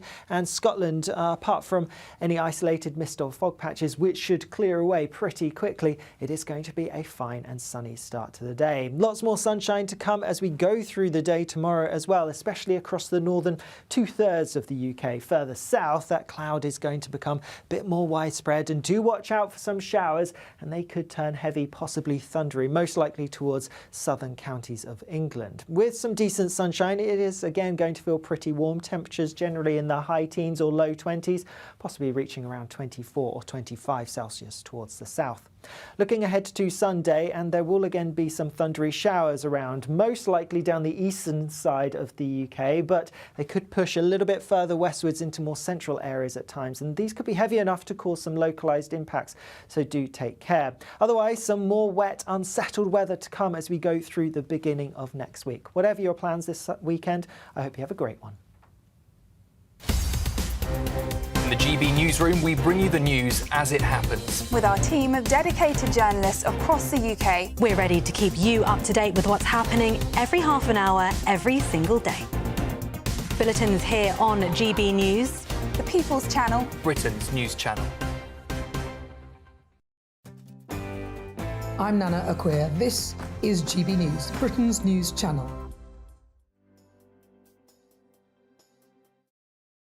Join me, Neil Oliver, every Sunday night at 6 p.m. on GB News. And if an hour is not nearly enough for you, go to gbnews.com for special extended episodes online every Friday at 9 p.m, where we can truly get into the nitty-gritty of what's going on. GB News, Britain's news channel. I'm Emily Carver. This is GB News, Britain's news channel.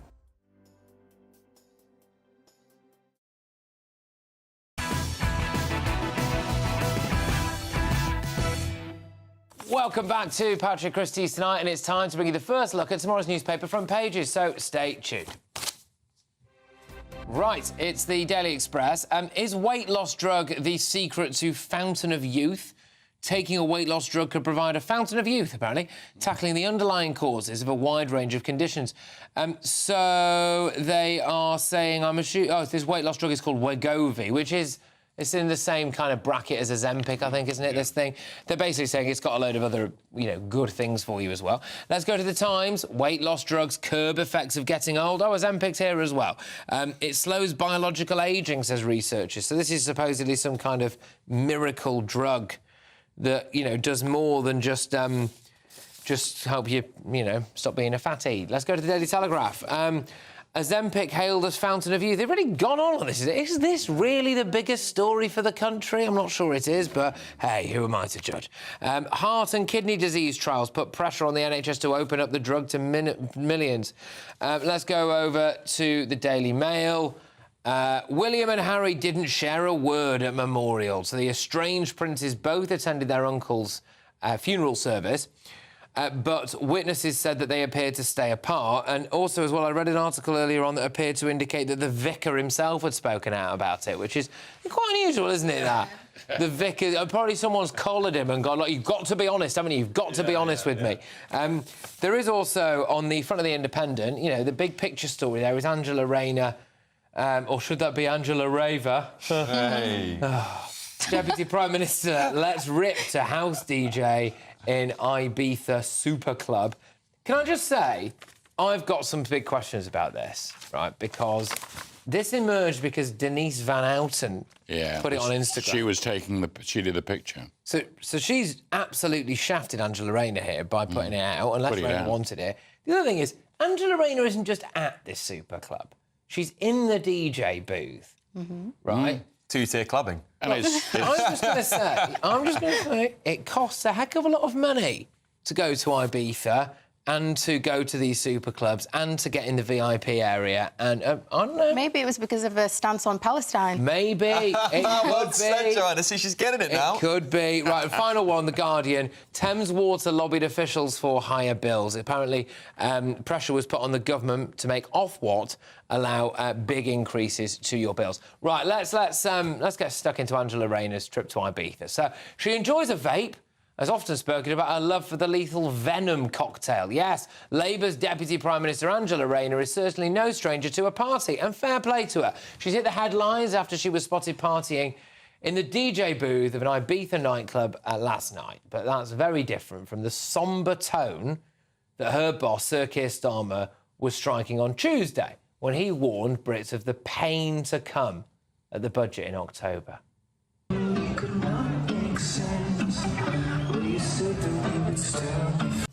But I have to be honest with you, things are worse than we ever imagined. Things will get worse before they get better.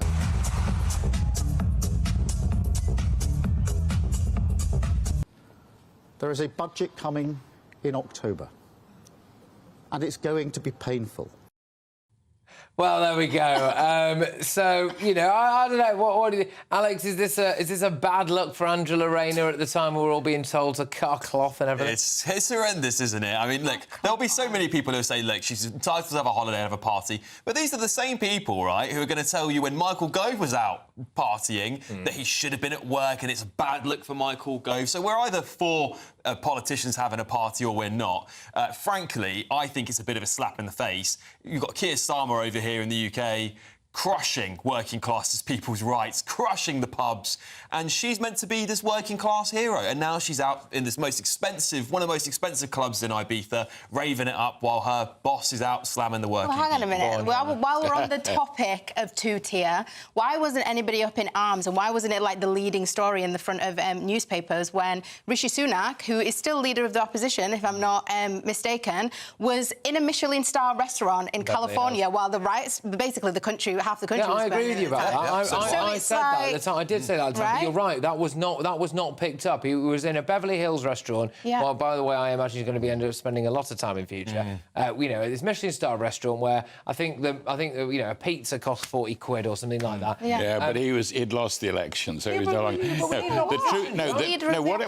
What I draw a conclusion from this is Keir Starmer was right not to go on holiday, and she was wrong to appear like this at a time when she knew what her boss, Keir Starmer, was going to have to talk about. But the other key point is that, in fact, from her point of view, she's elected separately from him.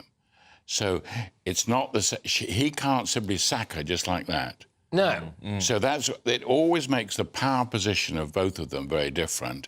And frankly, she's getting away with all sorts of things. When are MPs, as normal people, ever going to be able to kind of separate their work and their private life? Never. Because at the end of the day, after COVID, if this was in the thick of COVID, or, you know, when half the country was burning and stuff, then that is a problem. When literally your country is experiencing riots and you're in a Michelin-star restaurant. But I agree. If Angela Rayner can't do it now, then she can't do it in 3 years. Exactly, and she won't. No, but then, and she won't be able to. If you're a politician, you're just not allowed to enjoy yourself. No, holidays are politics. If you talk to any Prime Minister, what's he got to do from Harold Wilson onwards? They know perfectly well where they go, what else is happening, when they have to return to London, when there's an emergency. It's just one of those things that happen. They're in politics all the time. Yeah, but I mean, there is a demographic of people who will look at that, and she will be more popular as a result. Yeah, it's relatable. Yeah, but it's going to be a younger demographic, let's face it, first of all. She's also a breath takes away from 10 Downing Street. She's the Deputy Prime Minister, so I assume if anything happens to Keir Starmer, she will be at least in position to take over in the short term. She won't automatically take over. There's no mechanism for that. Well, as Deputy Prime Minister, she would in the short term. It's not like Vice President in America. People are, as usual, mixing it up. Can we actually just make clear what is the crime that Angela Rayner has actually committed here? Is it that she's in a very serious position and then she's been seen enjoying herself? Or is it Keir Starmer? Well, I think so. The day before that, or 2 days before that, Keir Starmer's in the Rose Garden outside Downing Street, depressing the backside off the nation, telling us that things are horrific and, you know, your taxes are going to go up. Well, yeah, your taxes are going to go up and everything's an absolute shock. Which they will. Yeah, but and then I think she's guilty of being a bit tone deaf, perhaps. I think that's the crime. Tone deaf. But that would be the optics of it, wouldn't it? You're right there, John. Yeah, but she's still entitled to enjoy herself, and I think that she's not relatable. And actually, if we look at Angela Rayner's journey, you know, with social mobility and stuff, if I was there, I would be celebrating that. You know, I've come from a council estate, and then now I'm, you know, all the more reason to Why can't she enjoy understand herself? You know what? If she was like all over social media filming herself and gloating, but also, you know, she was in this DJ booth, she was with her celebrity friend, and somebody took a video of her. I think that's the thing. It's just out of touch. People don't like to see their politicians being out of touch. And or being stupid politically, which is what that is. Yeah, and her looking at like she's in a club. Look, she looks like she's in a club, and there's a lot of people who associate those things when you're in a club. I'm not going to say them on TV, but there's a lot of people who associate things with that. And it just is not a good look for someone who's Deputy Prime Minister. I mean, if it was a little party in a small club somewhere, maybe she'd be let off. Snowflakes. You lot call me snowflake, but like, why are you even making a big deal out of this? It just seems like it's the next big thing to be outraged. I'll be honest with you, genuinely, my take on this is just that I find it absolutely hilarious. Yeah. You've got Keir Starmer there saying, you know, he's the serious man. All right. He's going to guide us through this stormy horror show. And then just literally, if you just pan the camera to Angela Rayner, she's, hey, have a bit of that. Slowing off some steam, because when she is in England, she's working very hard to make sure that the country doesn't fall apart. And that's why. I'm sure. She could work from home in Milton. No, let's not. 4 days a week. All right, OK. Right, GB News can exclusively reveal, this is a shift in tone now, that Reform UK has seen a huge surge in donations just hours after a major donor defected away from the party and vowed to make Nigel Farage redundant. So, ex-Newcastle United owner Sir John Hall gave financial backing to Mr Farage and his party during the general election. But he's now pulled his support and thrown his cash behind Tory leadership hopeful Robert Jenrick. Despite the move, expected to be a hit to Reform, the party has now told GB News that yesterday it saw donations 30% higher than usual, coming from its grassroots membership. So is Reform UK becoming a major force to be reckoned with? Is this the Farage effect still rolling on strong? I suppose the question will be for Reform, isn't it? Is it how much grassroots? Can the grassroots be better than a whopping great big multi-millionaire donor. But time will tell. Coming up, my press pack, they nominate their greatest Briton and their Union jackass in just a moment. There might be a little surprise entry as well in that, so keep your eyes peeled. But next, more of tomorrow's newspaper front pages. They're coming in thick and fast. Stay tuned.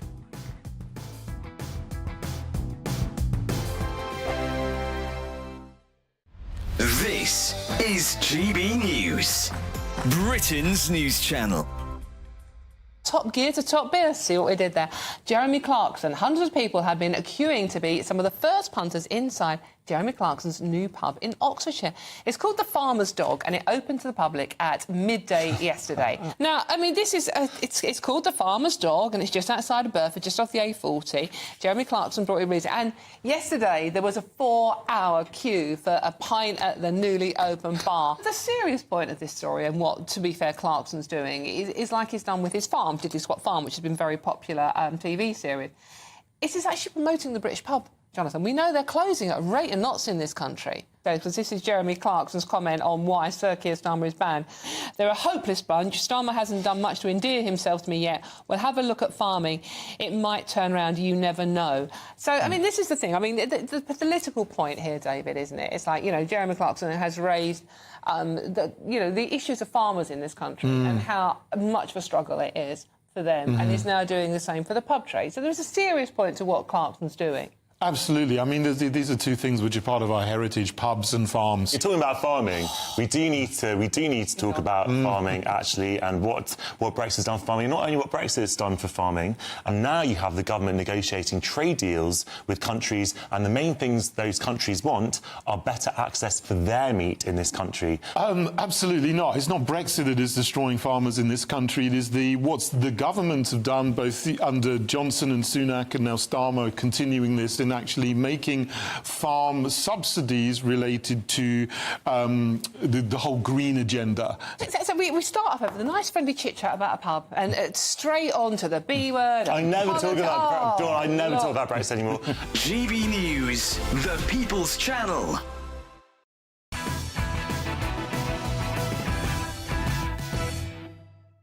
Welcome back to Patrick Christys tonight. I've got the final look at tomorrow's front pages for you. Excuse me. So here we go. I'm going to start this particular round of the press pack with the Mirror. Jermaine in battle to save his marriage. This is Jermaine Gina's story. Can I just say, bored of it? Is everyone else bored of it? I agree. Yeah. Bored. Yeah. Bit bored of it. Move on. OK, let's move on. Let's go to the Eye. Labour, or indeed the Star, yes, why not? Oasis can save the world. Right. If Liam and Noel can make up, then so can Russia and Ukraine. What the heck is this? Oh, my God. The band that helped bring warring brothers back together. I mean, that is a leap, isn't it? That is a leap. All right, let's do the Eye then. Labour is not doing enough to help with energy bills, a poll has revealed. Apparently the prospect of rising energy costs is hurting Labour 8 weeks into Starmer's tenure. So there we go. Those are all of your front pages. Now, I've got a bit of a different story, a new edition for you, so get your heads around this. The Sun are reporting that Sir Keir Starmer's top business advisor attended the 10 Downing Street lockdown party that the Prime Minister slammed days ago. Varun Chandra apparently attended this party. This is just coming into us now. Starmer said, a garden and a building that were once used for lockdown parties. Remember the pictures just over there of the wine and the food? Well, that was in his speech in the Rose Garden the other day. Well, it turns out, shock horror, that at that party was his now business advisor. That's a bit of a bad look, isn't it? There's a name for it. It's two-tier Keir, I think. It's quite popular. Go on, Joanna. I mean, that's not a great look. No. OK, this one is not a great look. OK, this one's different. Yeah. Angela Rayner, party away. No, I agree with that. I do agree with But this, I don't know how we can wriggle out of this. I mean, it's not just the optics. It's literally, I think this is going to be thrown at him for the rest of the week now. And for any time that he says anything, especially when they're back, because obviously COVID was such a big thing. The whole party scandal was such a big thing. And it's always going to be a really heavy thing that they can kind of throw back in the House of Commons, but he can't. You know what I think is going to be a big problem problem for him here is because it opens up the Boris Johnson door again. Because now, if Boris Johnson does come back, and Robert Jenrick has said that he thinks he will put him in his cabinet if he becomes leader, I would imagine a couple of the others might as well. Yeah, they can't stand across that dispatch box and go, you've got the Partygate guy there. They go, well, you've got him advising your business. Yeah, there has to be a by-election first, though. I mean, Boris is quite a long way from returning to power. But I think the message is that, you know, it's OK for the Labour Party to do it, but if it's the Tories, we've got to go full force and have a press conference reminding everybody of it. I mean, if the Prime Minister's got to show that he's fair, and if he's being fair, he'd sack this guy and say, sorry, actually, I made a mistake, or maybe I didn't know. Let's wait for that. I do, yeah, I'm on a sacking spree. let's start a new recession, shall we, just for fun. Don't want you critiquing my performance at the end of this. I'd be off as well. No, but you can't say that it's also one rule, because this has literally just come out. What if he says, well, actually, I didn't know either? No, but that's what I'm saying. Well, that's what I'm saying. If Keir Starmer didn't know, the right thing to do then would be to let him go. We've got to go a slight more detail, and then we'll move on. Downing Street have apparently declined to comment, but sources argued that Mr Chandra was attending a meeting with civil service officials in the garden that evening. So beer and curry. That clears that up. Right, it's time to reveal today's greatest Britain and Union jackass. We're going to start with the Union jackasses tonight, if that's all right. So, John, who is your Union jackass, please? Well, it's got to be Heinz, hasn't it? Because I think you all know the problem. They have produced this strange concoction, spaghetti carbonara, in a tin. Now, the problem about this is, not only is it a terrible way to eat spaghetti carbonara, it needs to be fresh, it needs to be properly cooked, but it's a simple thing to cook. So for young people who are then attracted by this can, they'll eat this stuff thinking, oh, I don't think much of that. And it'll put them off learning the very simple steps you have to take to convert pasta and something quite simple like guanciale, if you're very keen, or even bacon. All right, Gina. We have your own cooking show next year. I thought guanciale used to play up front for Chelsea. Anyway, that's the worry. So you're putting off young people, like my grandson who's starting at university in this week.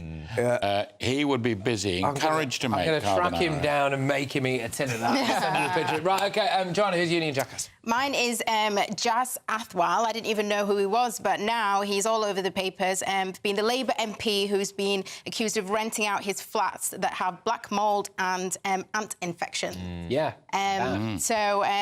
Yeah, I mean, for the Labour Party, well, yeah, that's my jackass. For the Labour Party, who obviously talking about rent control, talking about, you know, landlords and stuff like that, again, it's another bad look. It is. Gobsmacked. Go on, brilliant choice. Jackass, brilliant choice. Well, mine's Angela Rayner for aforementioned reasons. OK. Partying in Ibiza while the country's working class are getting crushed. Fair enough. Now, I picked these a little while ago, and I think I went for Angela Rayner from memory, but I might now just change that to Jas Athwal, because I think that... I thought they were going to change it to Heinz. Well, no, because, I mean, the other thing with that Heinz thing is he has actually caused a diplomatic incident, because the Italians are apparently quite angry about it. But, everybody's angry about it. Now, we're pressed for time, so let's keep this quick. Who's your greatest Britain? Joe Root, obviously, after his fantastic century at Lord's yesterday, our greatest present-day batter. Lovely, go on. Mine is Angela Rayner for being a normal person, enjoying herself and showing us that politicians aren't all stuffy. Don't say we don't get balance on this show. Right, go on. Bit of subverting again. Mine's Justin Trudeau, of all people, because he's actually come out and said that he's going to lower its dependence on cheap migrants. OK, good. And I'm going to ignore you all, I'm afraid, and I'm very sorry about this,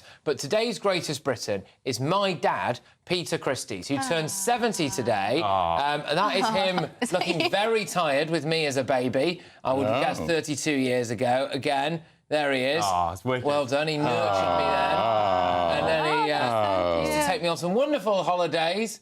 He's always a fantastic father. There he is, a fine figure of a man. Look at him. Good stuff. That's where I get it from. And then, in more recent times, that was on my stag do. There you are. And that was at my wedding. Yay! So, Peter Christys, my dad, happy 70th birthday. You are an absolute legend, and you are today's greatest Britain. So happy birthday, Dad. Happy birthday, mate. All right.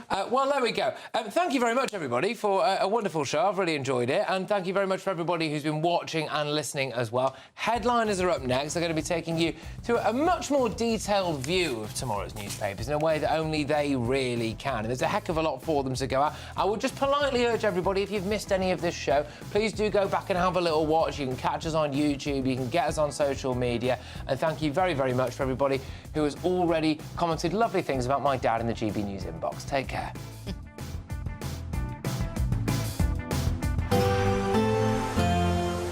brighter outlook with Box Solar, sponsors of weather on GB News.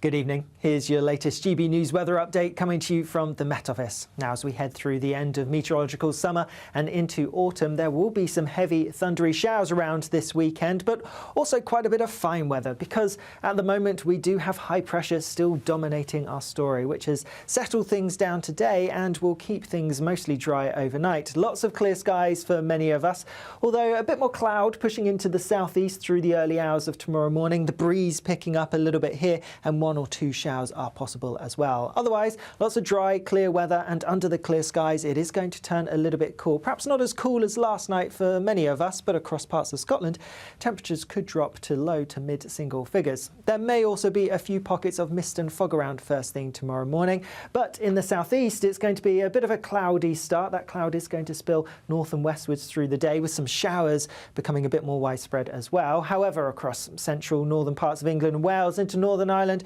and Scotland, apart from any isolated mist or fog patches, which should clear away pretty quickly, it is going to be a fine and sunny start to the day. Lots more sunshine to come as we go through the day tomorrow as well, especially across the northern two-thirds of the UK. Further south, that cloud is going to become a bit more widespread, and do watch out for some showers, and they could turn heavy, possibly thundery, most likely towards southern counties of England. With some decent sunshine, it is again going to feel pretty warm. Temperatures generally in the high teens or low 20s, possibly reaching around